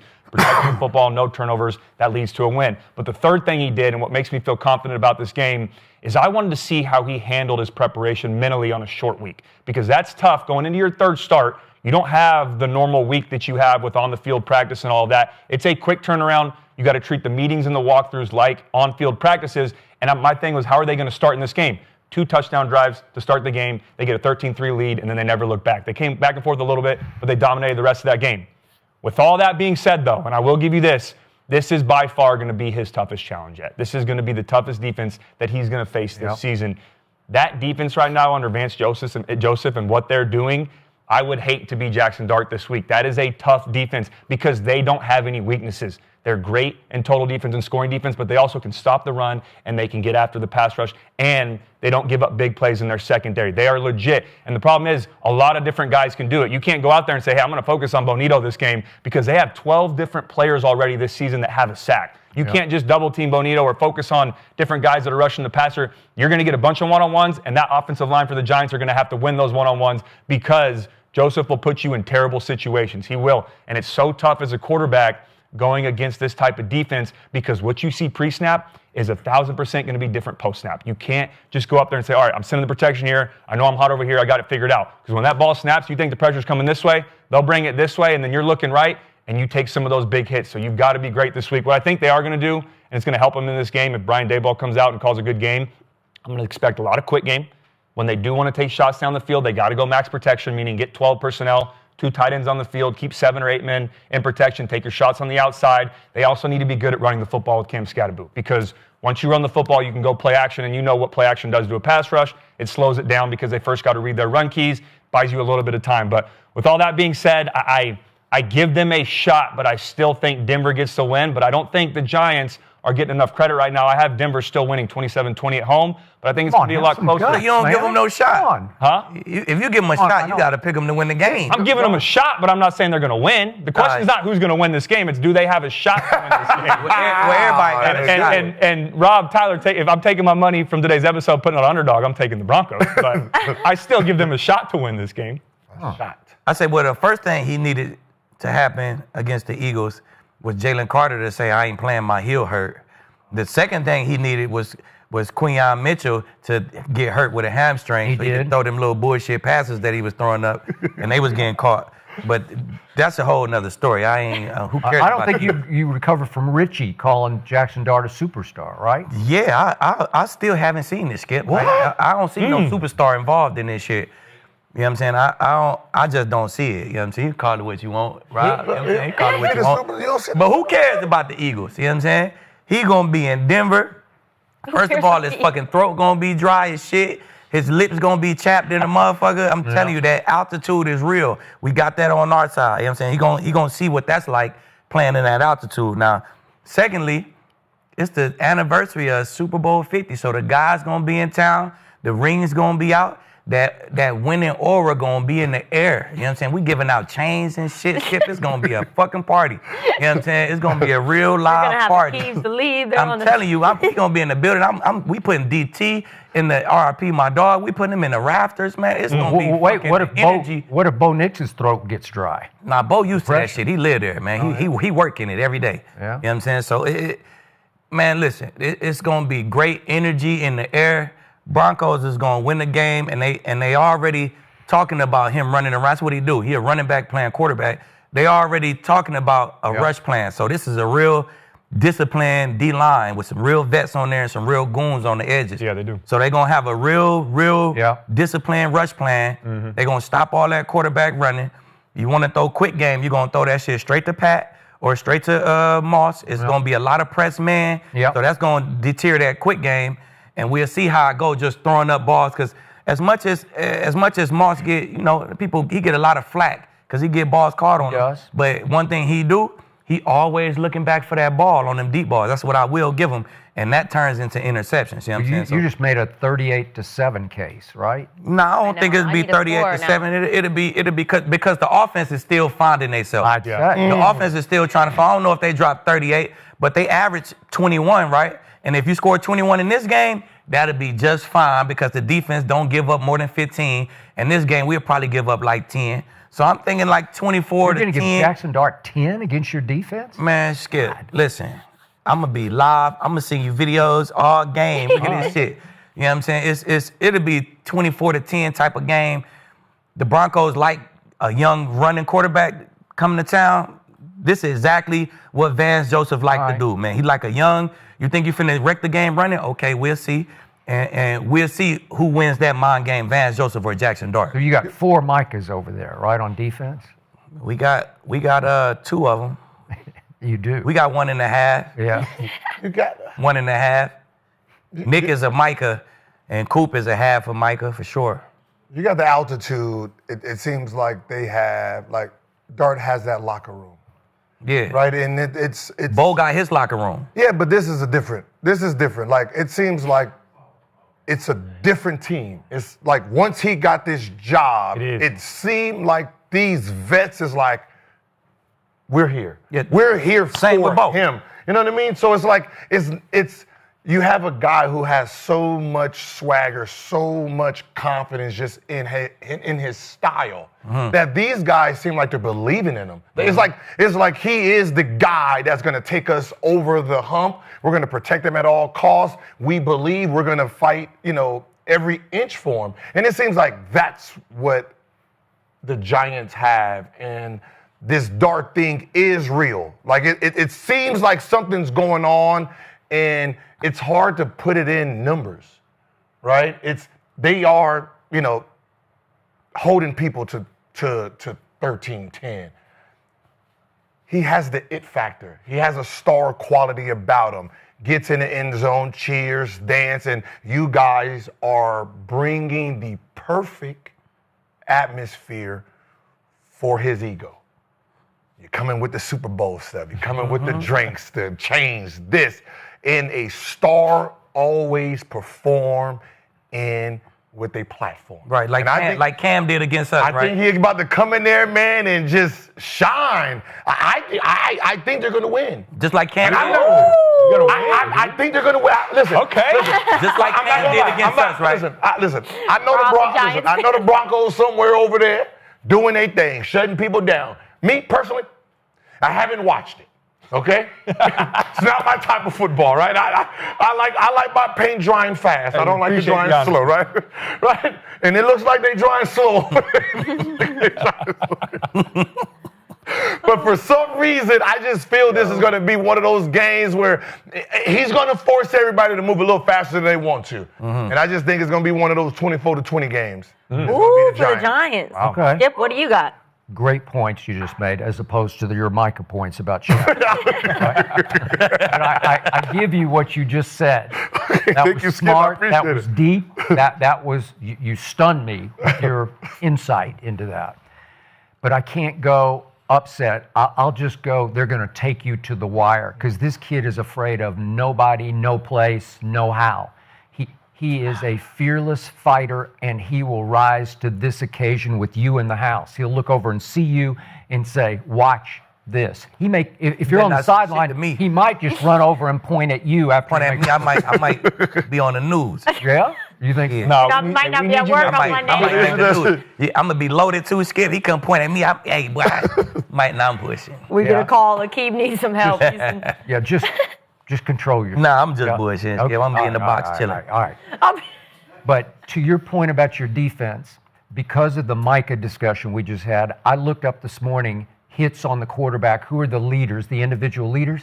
And I go, 1, 2, 3, 4 in the National Football League are all Broncos on hits on the quarterback. Yes. The first 4 leaders are Denver Broncos. I've never seen anything like that. So you're on a historic pace of hitting, pressuring, sacking the quarterback. So that's what Jackson Dart will be up against. But he does have the legs that could be a little bit of a rush beater, where at least he can buy a little bit of time, and they'll call some plays, they'll call some quarterback draws to try to keep them a little more honest in their lanes and their rushes. And I just think he will hang in there. He and Scatterboo will just scratch and claw you to death all game long.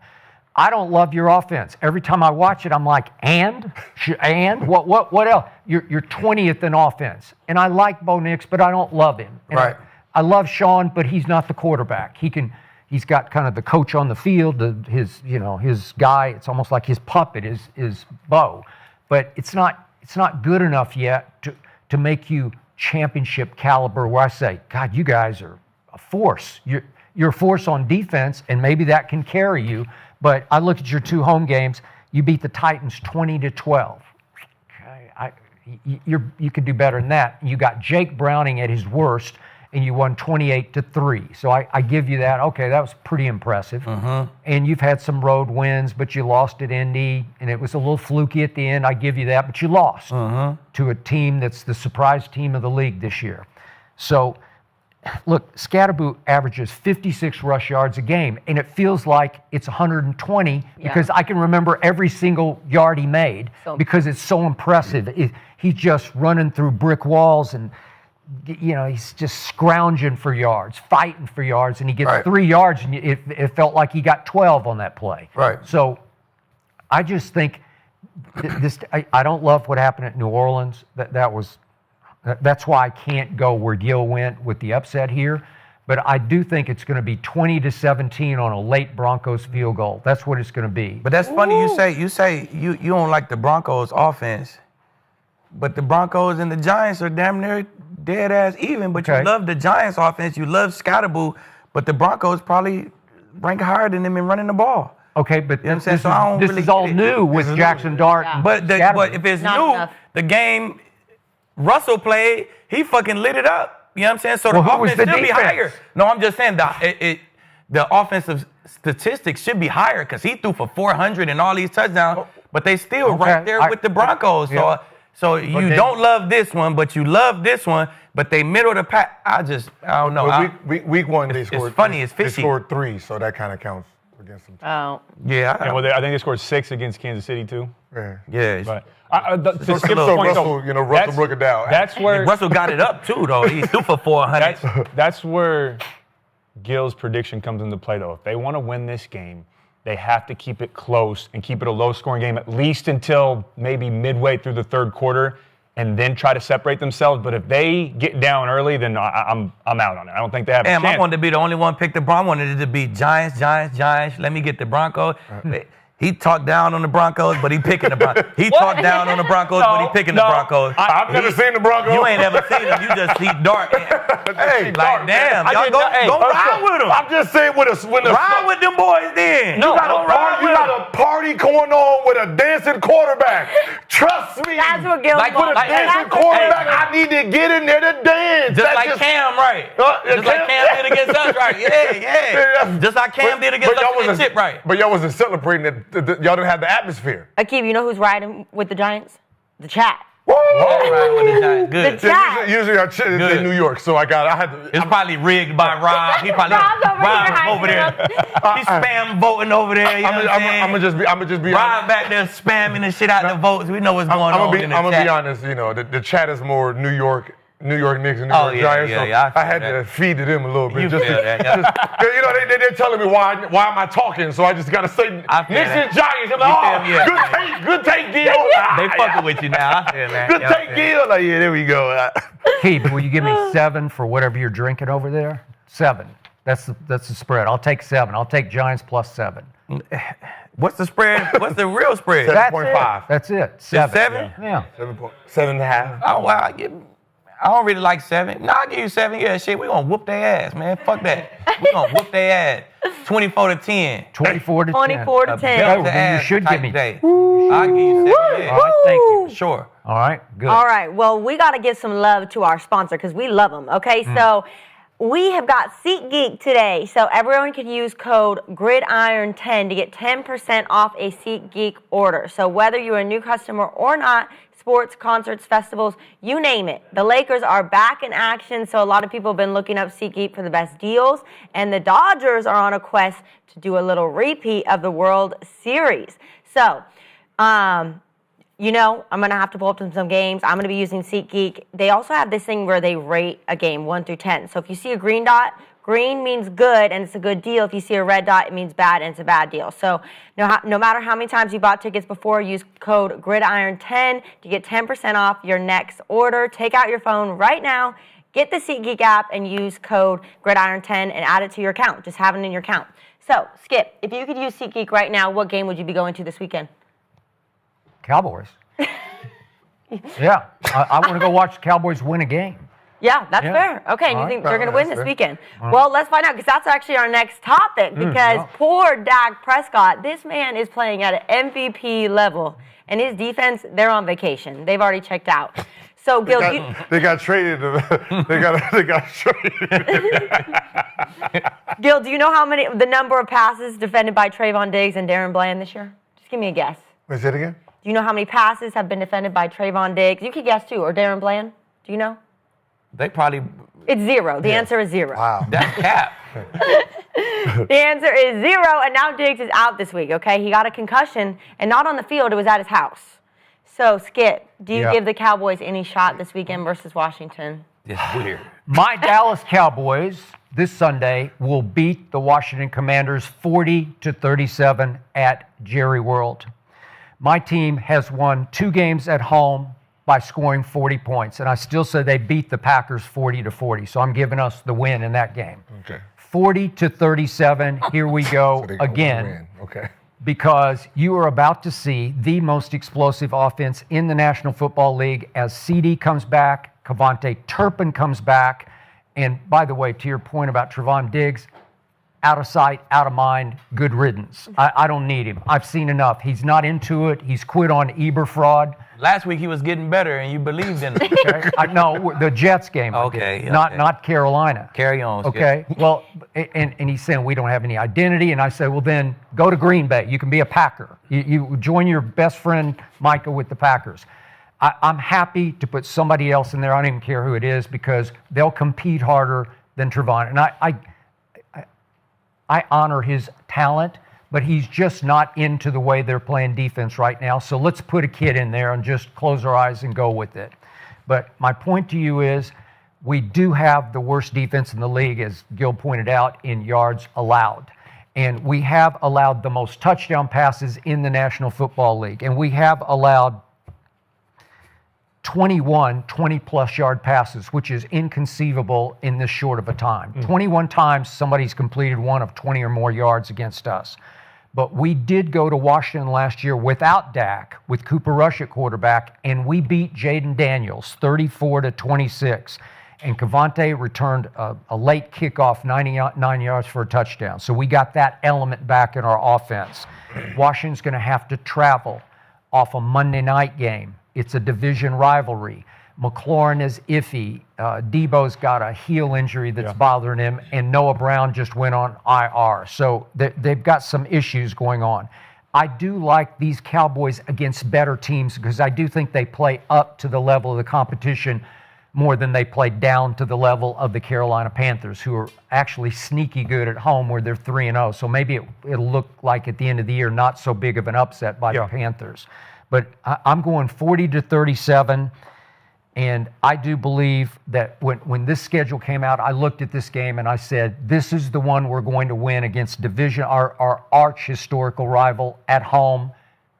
Book it. 40-37. Cody, what do you got?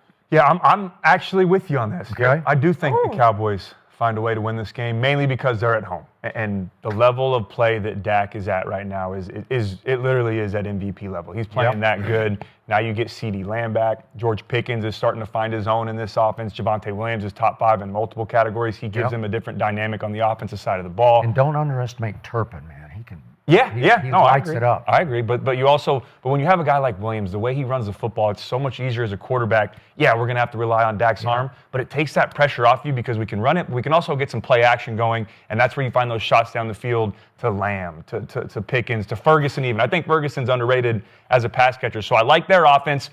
The thing that worries me though, obviously, is their defense. I don't know how well they're going to play in this game, but I don't think it matters anymore because of how good Dak can play at home. I think he can outscore anybody no matter who comes into this game. And what works in your advantage, like you mentioned, we don't know if McLaurin will be there. Deebo Samuel hasn't practiced, but he only practiced, I think, one time last week and still played in the game against the Bears. And was a non-factor. He was, but you can't count him out in this game. So if he's out there, whether he gets the ball or not, you still have to account for him. Jaden Daniels has been playing decent. He's been better these last 2 weeks since he came back from injury. Got to correct some of those turnovers, but I still think he's going to get better and better as the season goes on. With all that being said, though, I really do believe the Cowboys at home find a way to win this game. I got the Cowboys winning 35-31. All right. 35-31. I got the Cowboys winning too. You do? Yeah. What happened, man? Skip, I told you the Cowboys is going to be 8-9. They're going to split with Washington. The home team going to win both games. It's the home game for the Cowboys. They're going to score 33. They're going to give up 30, but they're going to score 33. So they're going to hold Jaden to 30 points? They're going to hold him to 30. I mean, whoop-de-doo. Like, Whoop-de. You know what I'm saying? That's not a good thing. Skip. It's not good. You know what I'm saying? So I saw Russell Wilson score 37. So yeah, but I mean, he probably going to be missing McLaurin. If he had McLaurin, I might pick him to win the game. You know what I'm saying? So it's going to be a high-scoring game. It's going to be a shootout. Both defenses. The Cowboys is playing super trash.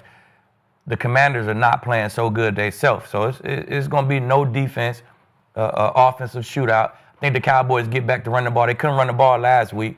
I think they get back to running the ball good. And like you said, they open up some of the downfield stuff. Yeah. Now, when you're playing that good as an offense, it's hard to maintain it, right? You kind of got to have them sparks. You do. And CD going to bring that spark for him. So for the next 3 weeks, it's going to be CD back, and that's going to give them the spark. Then they're going to have to find something else to keep it up like that. So CD will bring that spark, man. I think he's going to be back like he never left. They'll definitely get up in the 30s, 33, 36 or something like that. And the Commanders will score 30. So it'll be a high-scoring shootout, an entertaining game for the NFL family. They want to see a lot of points. You want to see a lot of points? Watch Washington versus Dallas. Yeah. You will see a great game. Yeah. And you want to see a defensive game? You watch the fucking Broncos. Nobody Gil, watches. you watch. Nobody watching. That's There's a- nobody nobody watching the watching. Broncos. That's what I'm saying. I like defensive games. You know what I'm saying? I don't care about the ratings and We all know that. you do. You play defense. Yeah, I love it. You know what I'm saying? Nice shutout. You feel me? That sophomore slump. Yeah. It's a real thing. It's here, right? And I remember it was one stat that really stood out, but I guess nobody really was paying attention to it, where that sophomore slump really actually is a real thing for this team and for Jaden. Was it 5 games they had last year? 5 of those wins was on that last drive to win the game, right? Yep. That luck passing. Yep. Right? Like when I said, well, you winning on the last second throw and you're making these heroics to win this game. What happens when you actually have to just play real football? What's going to happen? So it seems like they're still struggling on trying to get over that hump. He's still trying to find his footing while everybody knows what he does now. CeeDee Lamb's back at home. I mean, you haven't taken a loss there, so I mean that's a good thing. I think you guys are going to win. I think it'd be 14-point win.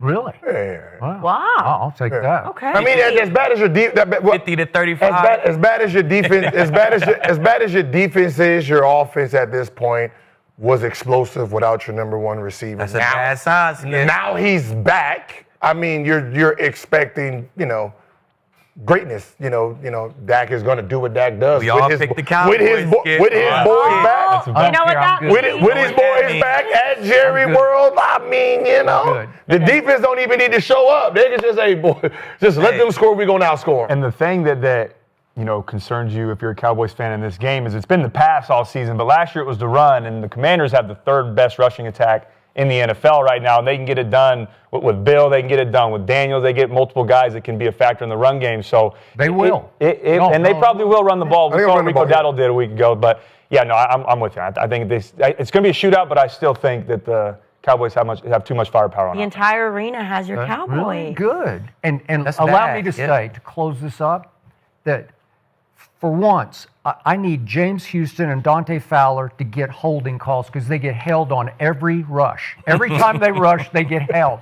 And Kenny Clark gets held every single play coming up the middle. They're held and held. They get tackled at the line of scrimmage. That's why we don't have any pass rush, and nobody ever calls it. That's right. Because the world is against the Dallas Cowboys. The That refs Michael want Parsons. the Cowboys to lose. I know. Right? I know y'all say I hate Baker. Like, that shit This is not is close. Micah. That's not even close. No, Skip's gonna stand down. He's gonna stand on his toes.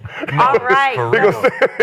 You all took Dallas. Make sure we post in. that. Are you? I'm gonna take You're the taking the Commander? I'm gonna take the. You all took Dallas. Yeah, you're probably right. I'm gonna take the The Commander. funny part is I'm gonna be wearing That's Commander a good stuff. thing, Skip. That's a good I'm thing. gonna be wearing- Not Dallas. Now we'll get that dub. I'm gonna be wearing Commander stuff, but I'm realistic. As long as we got one person pick the Commanders, we'll get that dub, Skip. So That's we it. That's all we you in the needed. door. That's I all got we you. I need. did Wait, it is- with Skip. I had Yeah, there Skip you in go. mind when I did Thank that. you. Okay. There you go. So this would be their third. This would be their third win.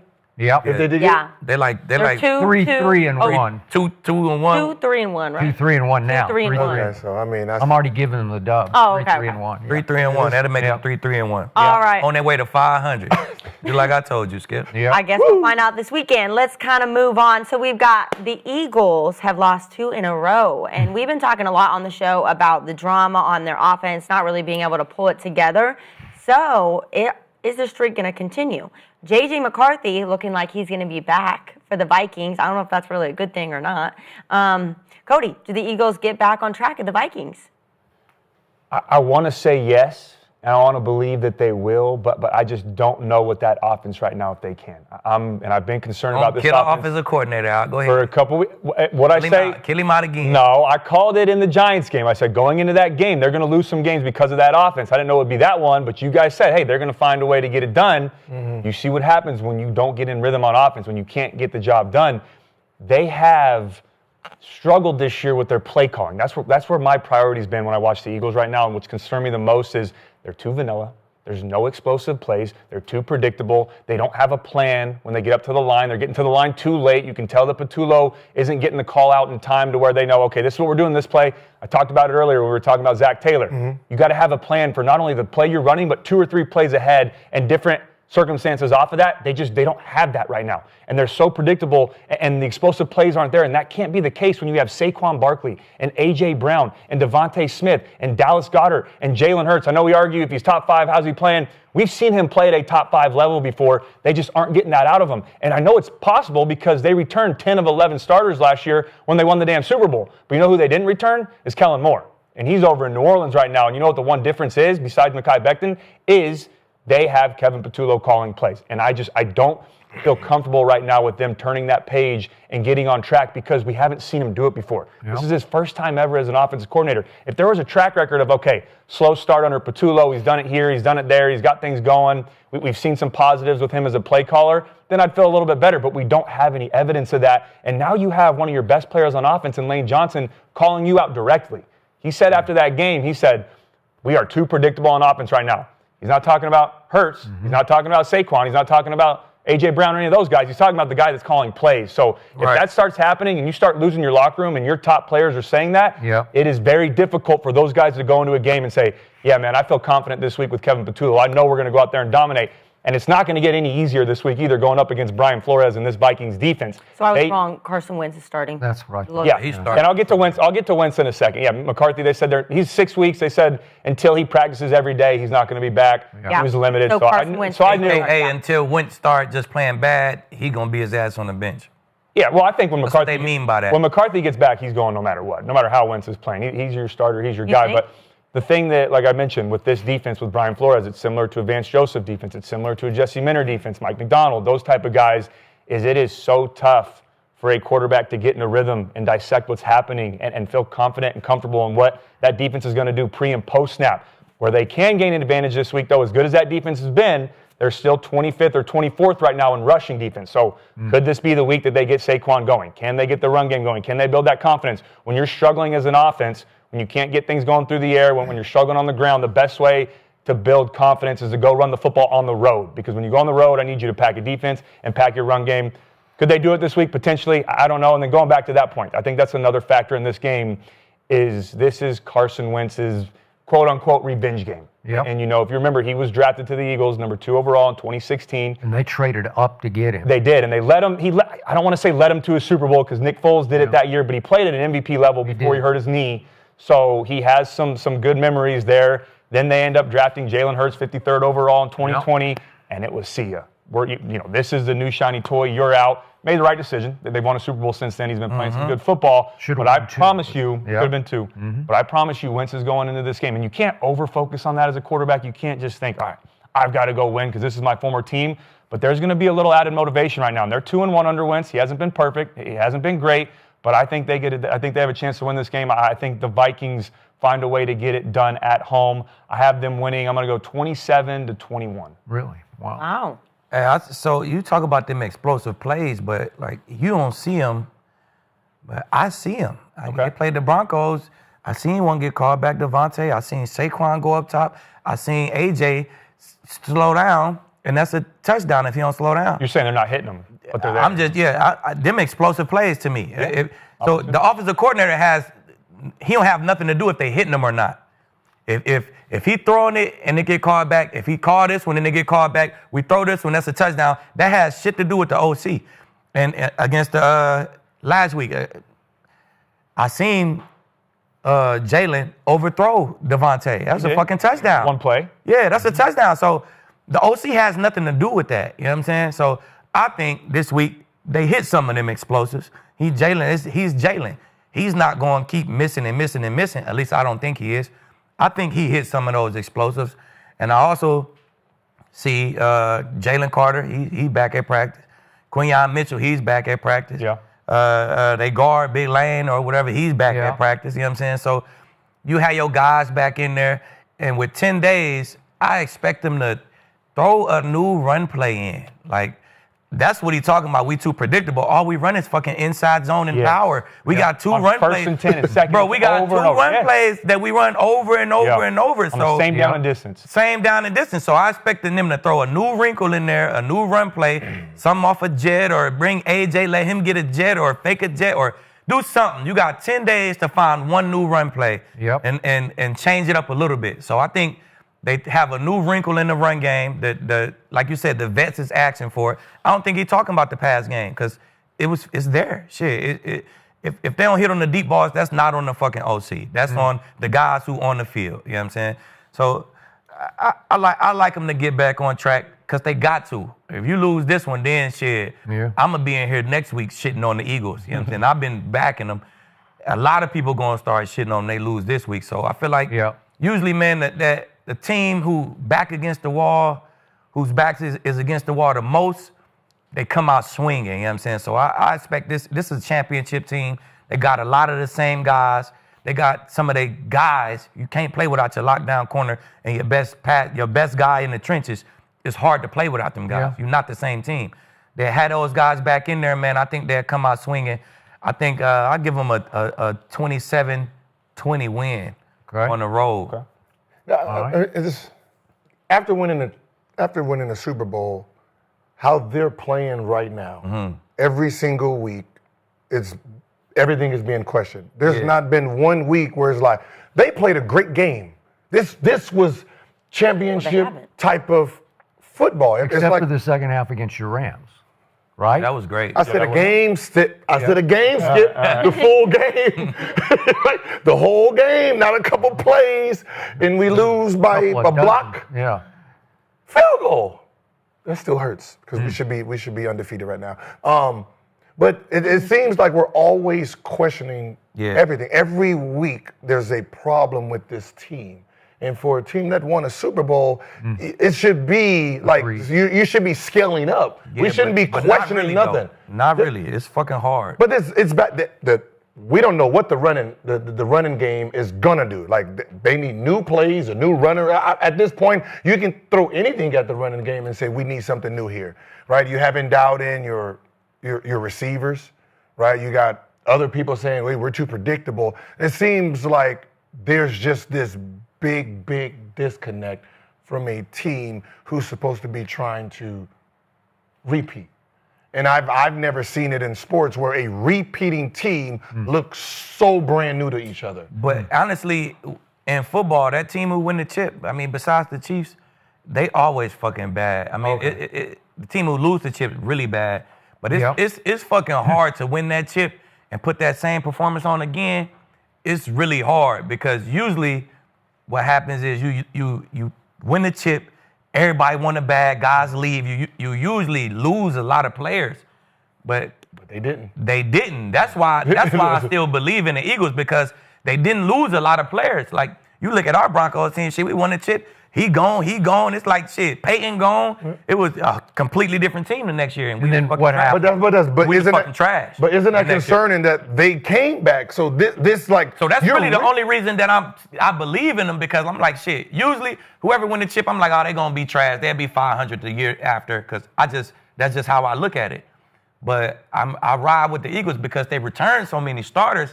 I thought it'd look better. I still think I don't know if they'll win the Super Bowl, but I think it'll get cleaned up, but to your point, I don't know. As an offense, like they're on that same path as all the rest of the Super Bowl. Like so, except the Chiefs. The offense is the same. The OC is different, right? Yeah. At what point do you shut up? We're gonna do what we do.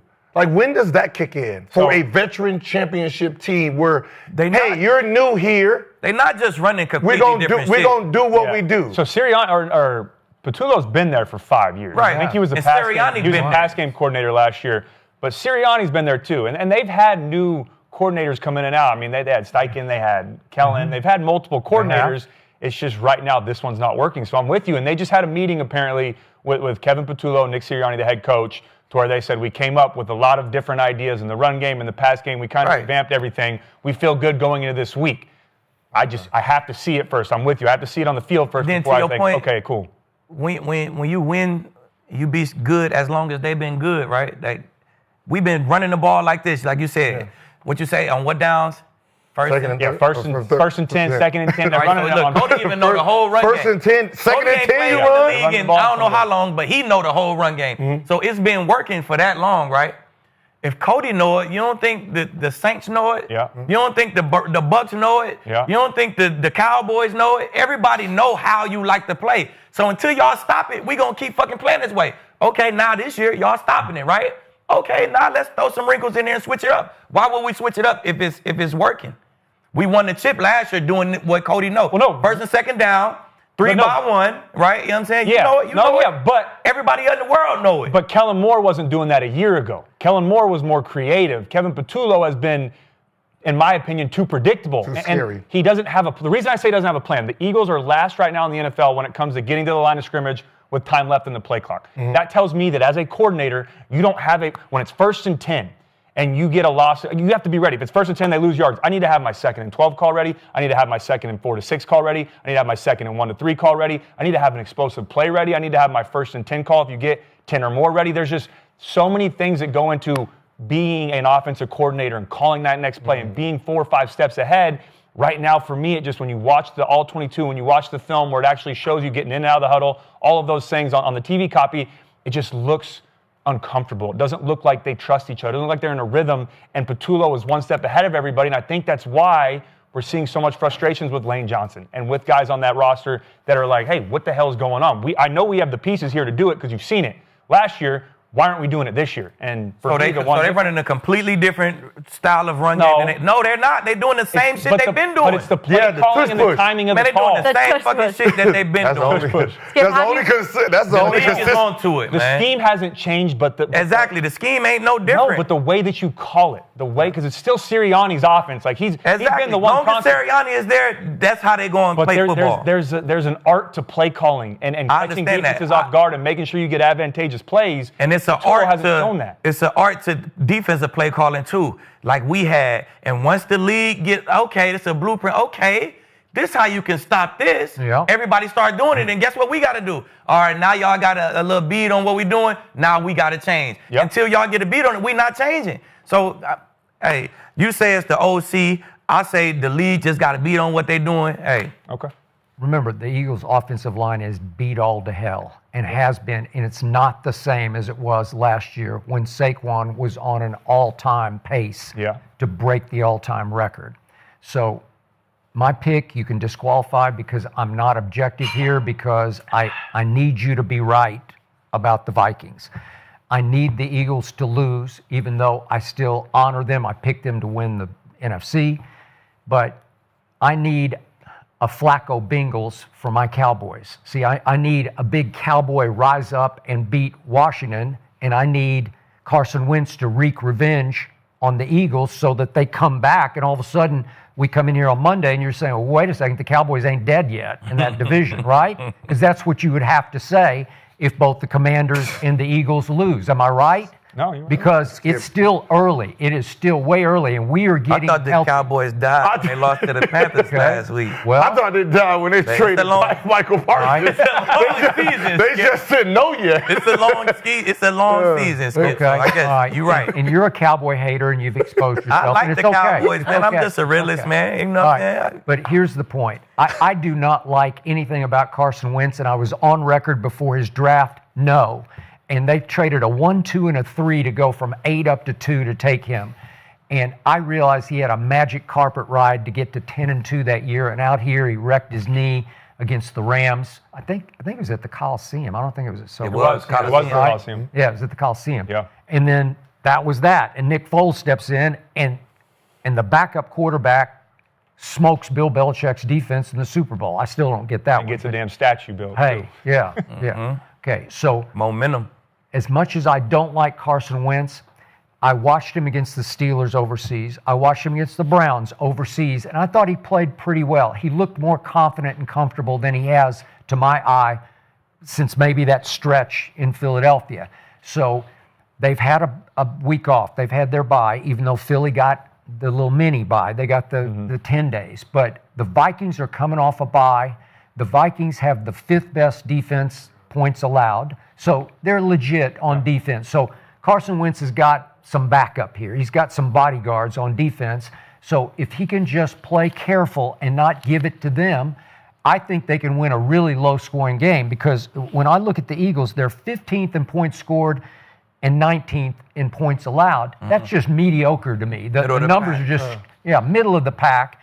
And they're not passing my smell test right now, because it's starting to smell, to Gil's point, like it's just rotten in there. Like something's really wrong inside, in the locker room, maybe in the coaches' quarters. Something's amiss, where I'm saying, is this starting to feel like 2023 when they got off to a hot start, and then they just cratered?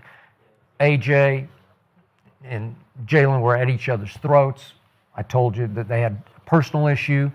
I thought they got it resolved. Maybe it still simmers in the background.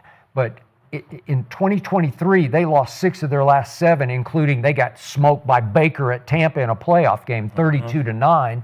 It's starting to have that kind of feel to me, at least for a while here, where they just can't get it back together. So, again, maybe I'm picking heart over head here, but I got 17-14 Vikings, very low scoring at home. Yeah, and just to kind of give more context, I've been watching Wentz the last couple of weeks, watched some film on him. It's a lot of the same. Yeah. He's making some better throws, but it's a lot of the same, where he'll miss one on a wide open guy. He'll make a throw where you scratch your head and go, why'd you force that? But then he'll make a throw that a handful of guys in the late one against the Browns was really good. And so it's all the same, but the biggest thing that he has is Kevin O'Connell. I love the way he can win with anybody. Really good. He really can. And that's when you know you have a good head coach, you have a good offensive mind, is when you have a coach that can win with any quarterback. So I feel comfortable with them. And look, I'm not out on the Eagles this year. I still think they're going to be a playoff team. Yeah. But after what I saw in New York last week, it's tough for me to say, all right, they're going to get that fixed. Even if they had 10 days, get it fixed right away with Patullo and Sirianni coming up with some secret meeting and having a great game plan. I need to see it on the field. Right. This is the week, man. If the Eagles, if the Eagles come out and look trash this week, it's over with.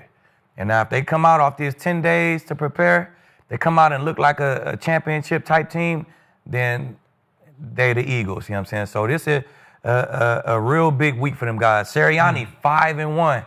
When you give them 10 days to prepare for a team. So you better be rooting for the Eagles then. I'm just watching, Skip. I don't really give a damn, you know what I'm saying? I'm just rooting for the Broncos. Yeah. I'm with you. I'm just with the Broncos. I got to wake up at 6:30. I want to come in here Monday and have some good Jackson Dart stories. You know what I'm saying? That's it. I thought you were a Buccaneer. I'm a Bronco, baby. Hey, right, little league? Look. Answer, little league. We a Bronco.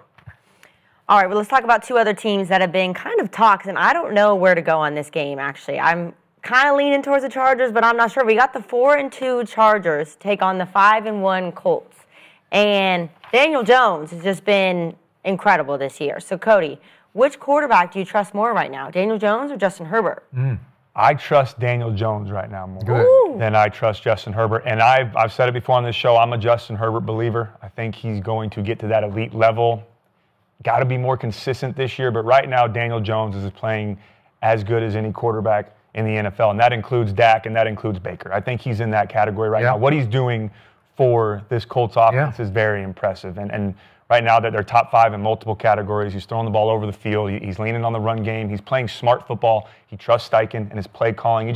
He looks as comfortable as he's ever been since he's been in the NFL, and you can argue that, yes, he has Jonathan Taylor, and they have one of the best offensive lines in football, and there is Michael Pittman Jr., and he has Tyler Warren, who's probably going to be Offensive Rookie of the Year if he keeps playing like he is. But still, Daniel Jones is first in QBR. And I know we always use a QBR argument, but QBR accounts for a quarterback's contribution to winning games. I don't think the Colts are 5-1 right now without Daniel Jones. I say that confidently because if you remember, after Andrew Luck retired back in 2018, they've had 9 different starting quarterbacks since then.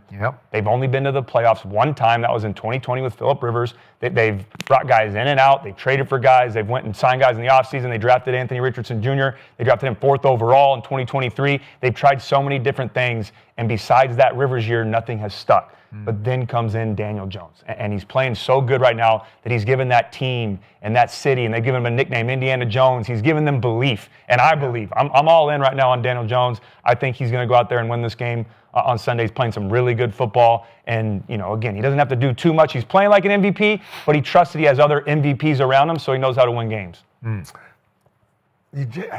You say he don't have to do so much, but what was the question? Who do you trust more? Who do you trust more? Okay, yeah. If he don't have to do nothing, you ain't trusting him. I didn't You're say trusting nothing. everybody else. I mean, so I always go with the person who has to do the heavy lifting. The offense is Herbert. He has to do everything. He thrives in chaos.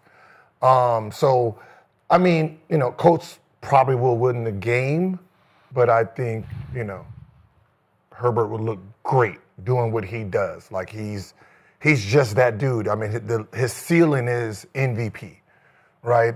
That's the type of talent he actually has, right? He hasn't turned it over yet, but, I'm going to go with the guy that I know everything revolves around him, right? So, when you're talking about going up against another quarterback, he's going to show who is the better quarterback. They might have the better team, but I'm going to be the better quarterback. So I say Coach win, Herbert outshines him. Well, when you ask me who I trust more, I immediately go to playoffs, right? I'm a GM. You love the playoffs. I love the fucking playoffs, Kinsey. I'm a GM, you know what I'm saying? And I got to pick one of these guys to win me some playoff games, win me a chip, who I trust more. So that's where my mind goes. So I look at the guys, you know what I'm saying, their numbers, real similar. Both of them is, you know what I'm saying? You look at their stats, they real similar. You know Are they? Yeah, they pretty similar. I mean, Playoff yards. stats? No, I'm just talking about just stats for the season. Oh, okay. Yeah, All right. stats for the season. Oh, I thought you meant playoffs. No, well, I'm getting there. I'm getting there, Skip. Let me get there real quick, Skip. So their numbers this year on the season is pretty similar. You know what I'm saying? Neither one of them really outshining the other. You know what I'm saying? I like both head coaches and offensive play callers who with them, because your system coming with you. If I pick you, I'm picking that system. You are. As well. So I'm saying Harbaugh and Greg Roman, I like them. Shane Steichen, however you say his name, I like him. But what stick out to me is Herbert being sacked 17 times. Like goddamn, Herbert, what we got going?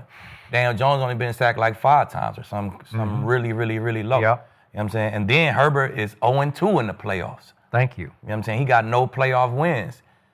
Daniel Jones got a playoff win. You know what I'm saying? He only got one of them motherfuckers. But he only played 2 games, so he's 500 in the playoffs. You know what I'm saying? I like it. He got a playoff win. So right now in their current situations, and Daniel Jones is number 1 in the league QBR. And I'm taking that too. Herbert's 10 right now. Herbert top 10, but I'd rather take the number 1 guy than the number 10 guy. You know what I'm saying? The number 1 guy got a lot more to do with the wins than the number 10 guy. You know what I'm saying? So right now in their current situations, if I got a playoff game to win, shit, I'm taking Steichen and Daniel Jones. Thank you. Wait, you said who? Daniel Jones and Steichen. Okay, so you added another person in there. No, your system got to come with you. I'm Your system comes with you. Okay. So you got a +1. Okay. That's the world we live in where quarterbacks say you and your system. Okay. Y'all is hand in hand. That's like one person. I'm with you. If we're going forward, who do you trust more?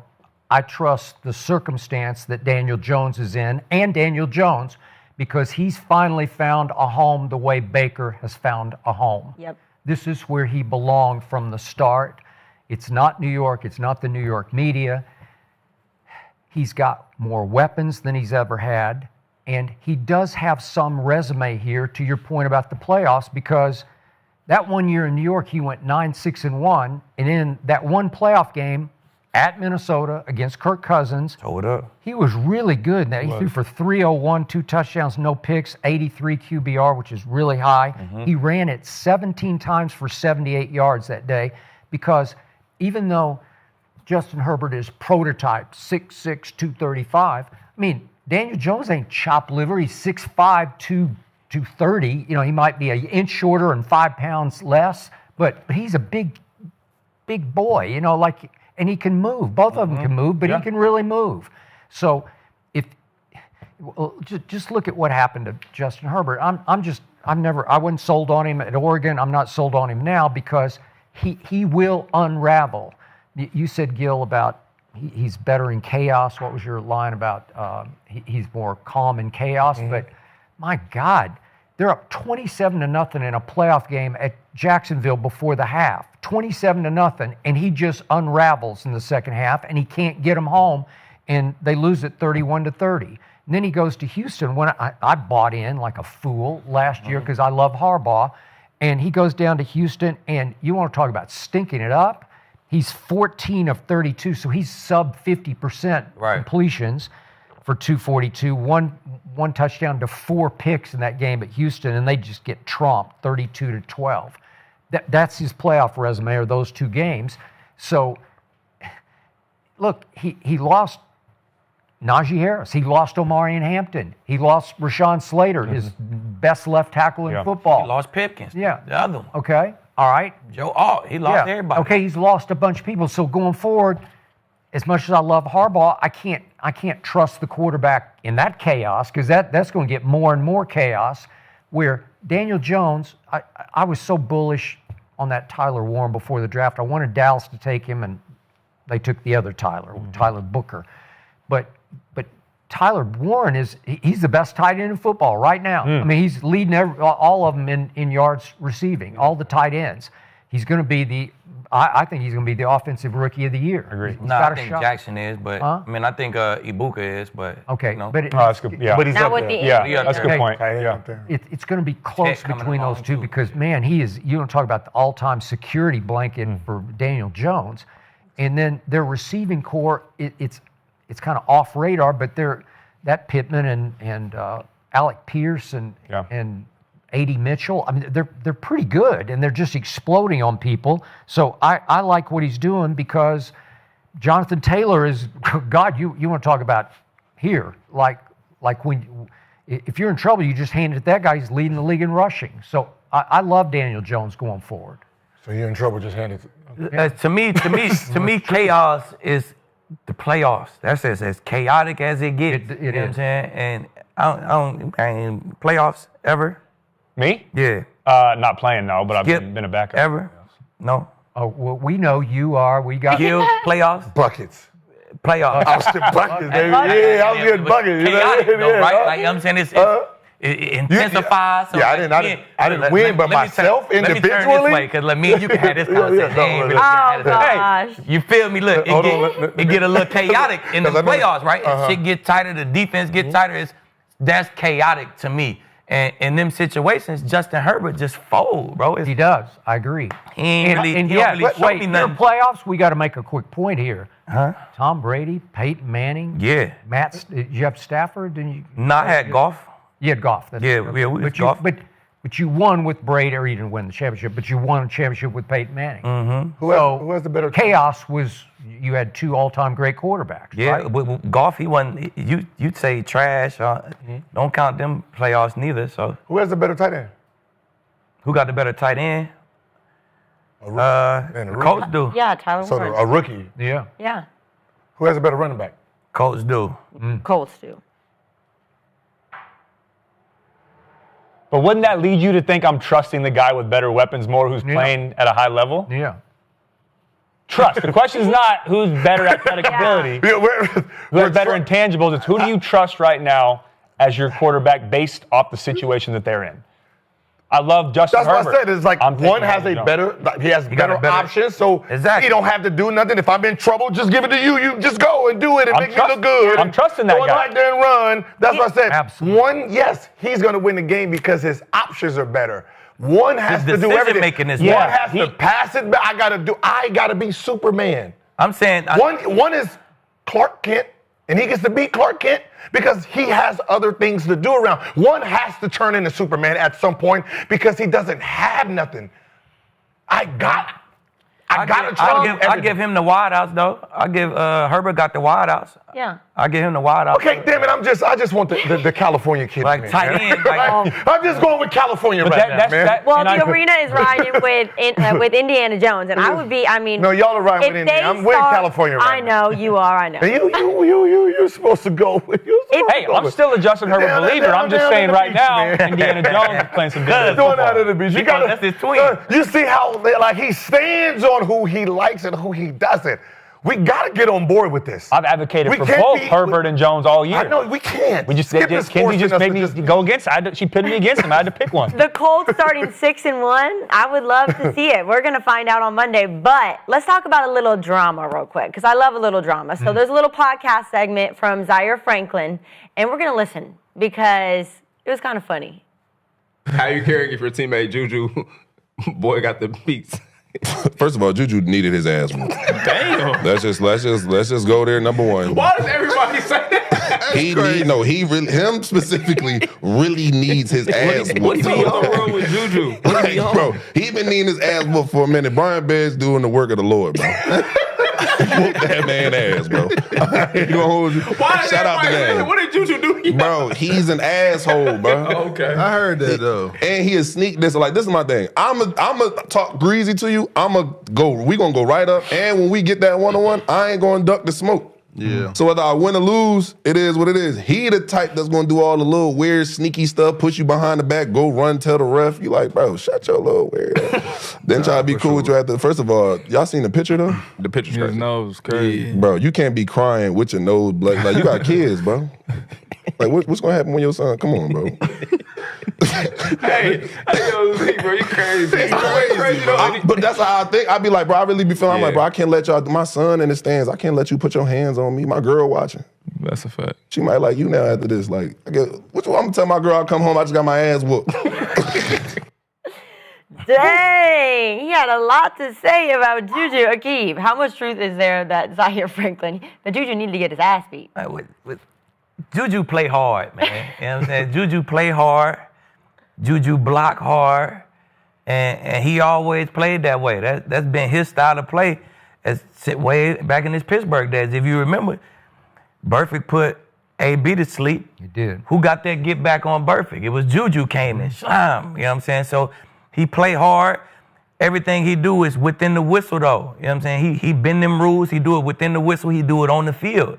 You know what I'm saying? So as a defensive player, we tend to not like those kind of guys. You block extra hard and you do cheap shots, side block. When crack blocks was legal, Juju was the king of that shit. You know what I'm saying? So that might get your ass whooped after the game. That might get your ass whooped off the field sometimes. You know what I'm saying? But hey, I'm with it, man. If you're not on this team, you hate it. If you on this team, you love it. You know what I'm saying? So that's just what kind of player he is. So as a defensive guy, that's all Zaire is saying is, hey, somebody need to whoop his ass because he do all that cheap shot shit and, you know, all the dirty work that an offensive player can do, Juju gonna do it. You know what I'm saying? So defensive guys don't like it. If you're on this team, you're on offense, you love it. So, I mean, hey, that's how you feel. That's how you feel. You feel me? So he's doing what defense do to soft receivers. Exactly. Yeah, you know what I'm saying? So Juju before they put their rule on crack blocks, man, Juju was putting shit to sleep. Mm-hmm. He crack block king, putting shit to sleep. You know what I'm saying? So defensive guys don't like it. Mm-hmm. So I see why Zaire don't like it, but hey, it is what it is. You know what I'm saying? Hey, I guess he needed his ass whooped if you're a defensive guy, if you're on this team. So you wouldn't like have what he said got that? What he said? If you felt that way? I see where he coming from. Yeah. I see where he coming from. I wouldn't have said it because I like guys like Juju on my team. You know what I'm saying? I want a dog, a Monra St. Brown type receiver who gonna block, who gonna scrap. Who Juju, if somebody put my dog to sleep, Juju gonna be looking for you for that crack block. He gonna get that get back, a Hines Ward type of guy in my eyes. You know what I'm saying? So I want a guy like that on my team. How you are off the field don't concern me. You know what I'm saying? I don't really care.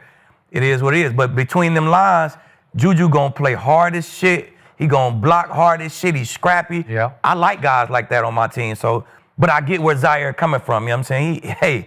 the majority of defensive guys want to whoop his ass, and Brian Branch was doing it for all the defensive guys out there. You know is it the animations that irritates? Yeah, like, it's part of it. The dancing and stuff, and then he comes slam. You know what I'm saying? So it's both of them. You know what I'm saying? You don't like how he act. And same thing in our sport, right? Defensive players usually they don't have that. They don't have that funny bone in them, right? It's just all business. Right. So when you have an offensive guy that's animated, that does little things, hibachi, doing this with the face, just little raindrops. You just do that. Like I shoot a shot, and I'm like, raindrops. And I'm like, yo, what you talking for? Right, exactly. Like you can see players that get irritated by just these little things, and it seems like they don't like the animation that he brings, and that's definitely part of it. That's definitely part of it. I get it. Okay. Alex Caruso, right? Yeah. That kind of guy. Yeah. Yeah. Yeah. So You want to go? I was teammates with Juju at USC. He's a good friend of mine. Mm-hmm. That's my guy. I hated to see him go out bad like he did the other night because that picture is forever, man. That for life. And it's all over Twitter, and they're always going to use it.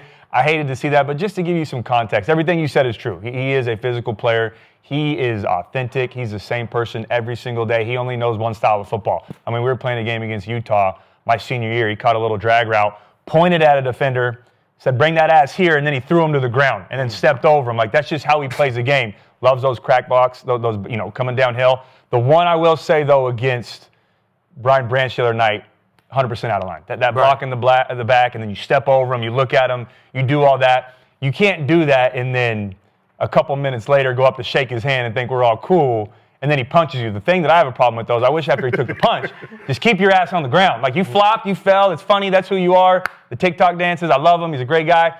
You fall down, stay down. You going back, though, and trying to retaliate, you don't do that against defensive guys. When you're an offensive guy, you let the linemen, you let the other DBs, you let the other defensive guys go handle that. You stay down. But yeah, it's I don't love what Zaire said. But getting in, I'm obviously a little biased on this because I know Juju, but everything you see on camera, everything you see on those TikToks on the field, that's who he is. That's just a part of his character. That's the funny thing. You flop to then get aggressive. That's the funny thing. I'm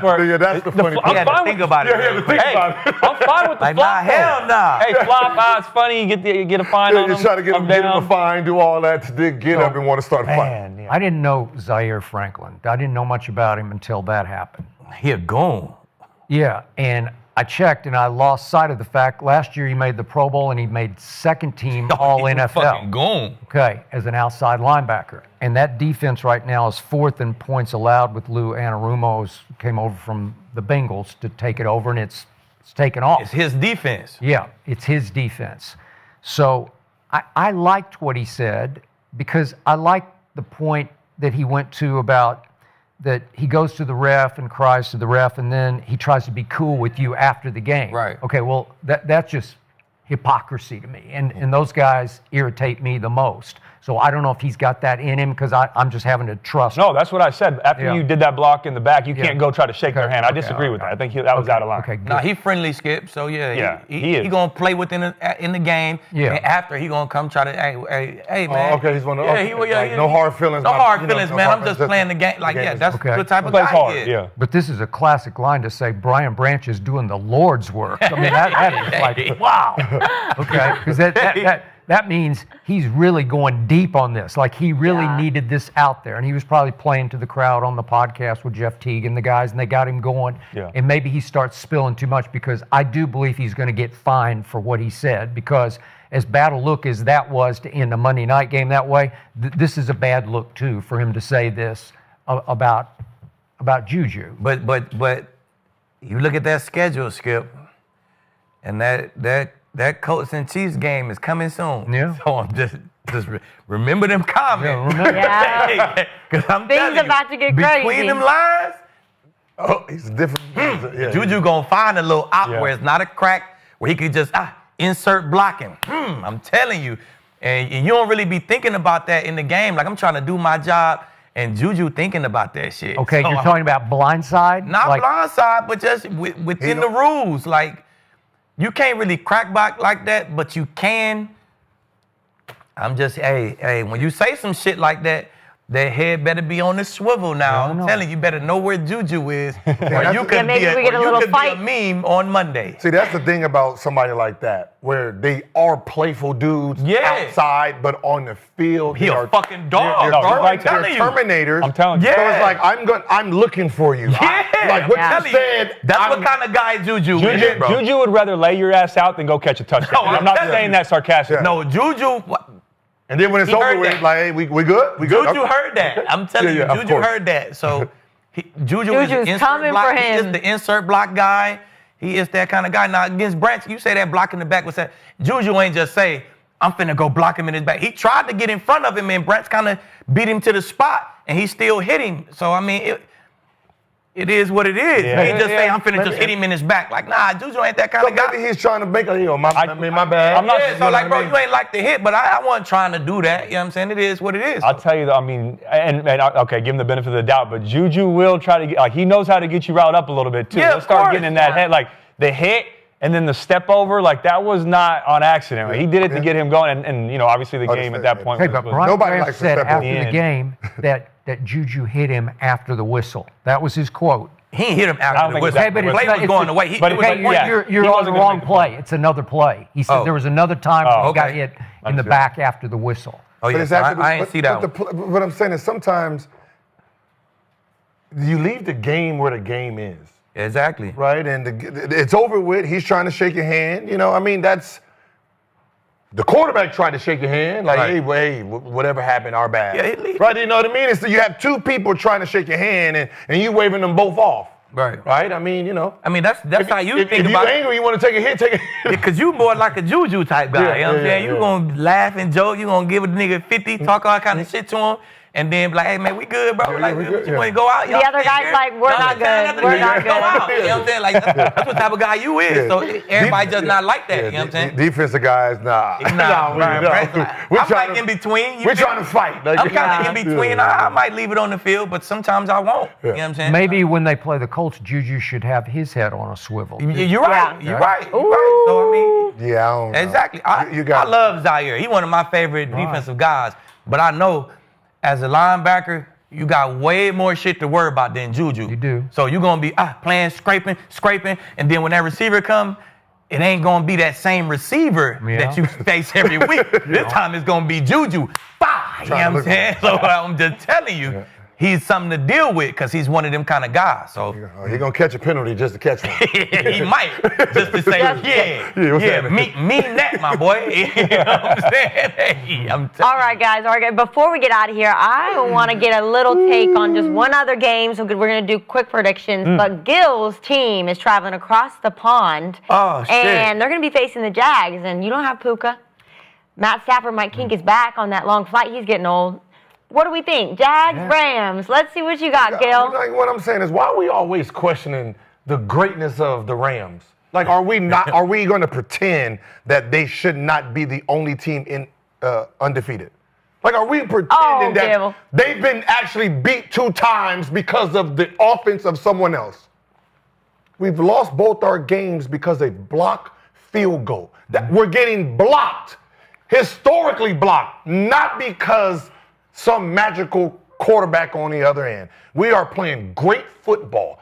Undefeated football. Miracles of field goal blocks is what actually have beaten us. You're right.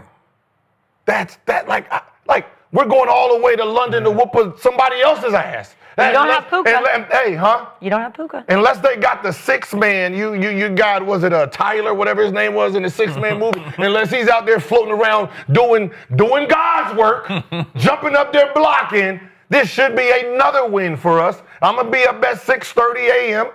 Good for me because I don't have to worry about the mosquitoes that early. I can sit out there. Sit out there with my little with a little poncho on, my little Rams poncho because it's gonna be a little cold in the morning, and we're gonna watch another win. 5-2. 5-2. I say I think the Rams gonna be just fine for the season. You know what I'm saying? Win the division, 3rd seed, 2nd seed, whatever. I think they're gonna be just fine for the season. You know what I'm saying? That's all I'm worried about right now. That's it. You ain't got to mess up the whole. But I do think that they go to London, if they going to London, I do think they go to London and take this L this week. Ooh. Just because they don't have Puka, it's a different offense when they don't have Puka. And the other thing We got DA. is don't nobody play in London like the Jags. The Jags got their London routine down. They do. Because And I was in Jacksonville. Bro, they do this shit. You know what I'm saying? They play over there more than anybody. They got the timing of it. They got the trip, man, they got that shit mapped out like no other NFL team. So I just give them a little bit of they got a little bit of the advantage because they do this shit. You come in a lot short without Puka. He damn near MVP conversation. You take him out that offense, now we can double this guy and Yep. man, it's just a little different. You know what I'm saying? And the Jags playing good football, man. I think they had an advantage because they fucking overseas playing like they live there. I mean, hey, Skip is going viral right now for someone being baptized, right? You know, Skip. Yeah. Hey, listen, and I love it because what happens when you get baptized? It's supposed to what? Change you as a person. Yeah. Right? That change. So Travis Hunter's changed, right? He ain't gonna be the great Travis Hunter. That's both sides. That's what I'm saying. He ain't gonna be both sides Travis, right? He got baptized. He's about to be regular. He's about to be a regular ass man. So Gil, to be honest, the whole time in the NFL, he's been regular. I'm cheering for him. He's been regular all season long. I'm with you, Skip. Okay, but we need Liam Cohen to get baptized so he'll see the light. Exactly. Exactly. Exactly. Oh, man. Cody. And that's 100% true. I was in Jacksonville. No, listen, let me finish. That part is true, though. It's real. You're more of a celebrity as a Jaguar in London than you are in Duval. I'm not even joking. It's gonna be you a played home a game game over for there. It's a home game. It really is. The crowd is 100% for the Jags. But with that being said, I'm still riding with Matthew Stafford. I think the Rams get the win. I think it's going to be a good game. But I have the Rams winning 24-17. No Puka, no chance, Gil. I'm sorry. He Amen. He is your offense. He the guy, man. Yeah. With the blocking, the run game, the pass game. But DA not insert block. DA not helping the run game. Yeah. Puka helping the run game. He makes it he makes the shit work. He the Cooper Kupp of the situation. The guy who could come in, we could run at you and block. And then when we run at you, he take off and crossing route. Like, he the one who make it go. After Puka, trying to get another one of those guys. Who the next toughest dog-ass receiver I can find? He got to have that guy in his offense. And I think without him, this is just a different situation. Puka's like a clean Juju to me. Like, he plays hard, but he doesn't try to cheap shot blindside anybody.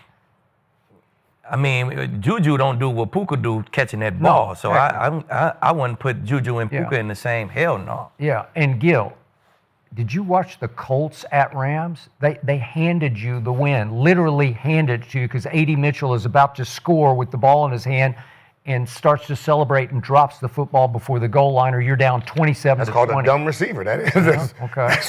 And the Eagles, they did work. Before they blocked that kick, they stormed. The first one or the second one? Either one of them. Either one of them, we win.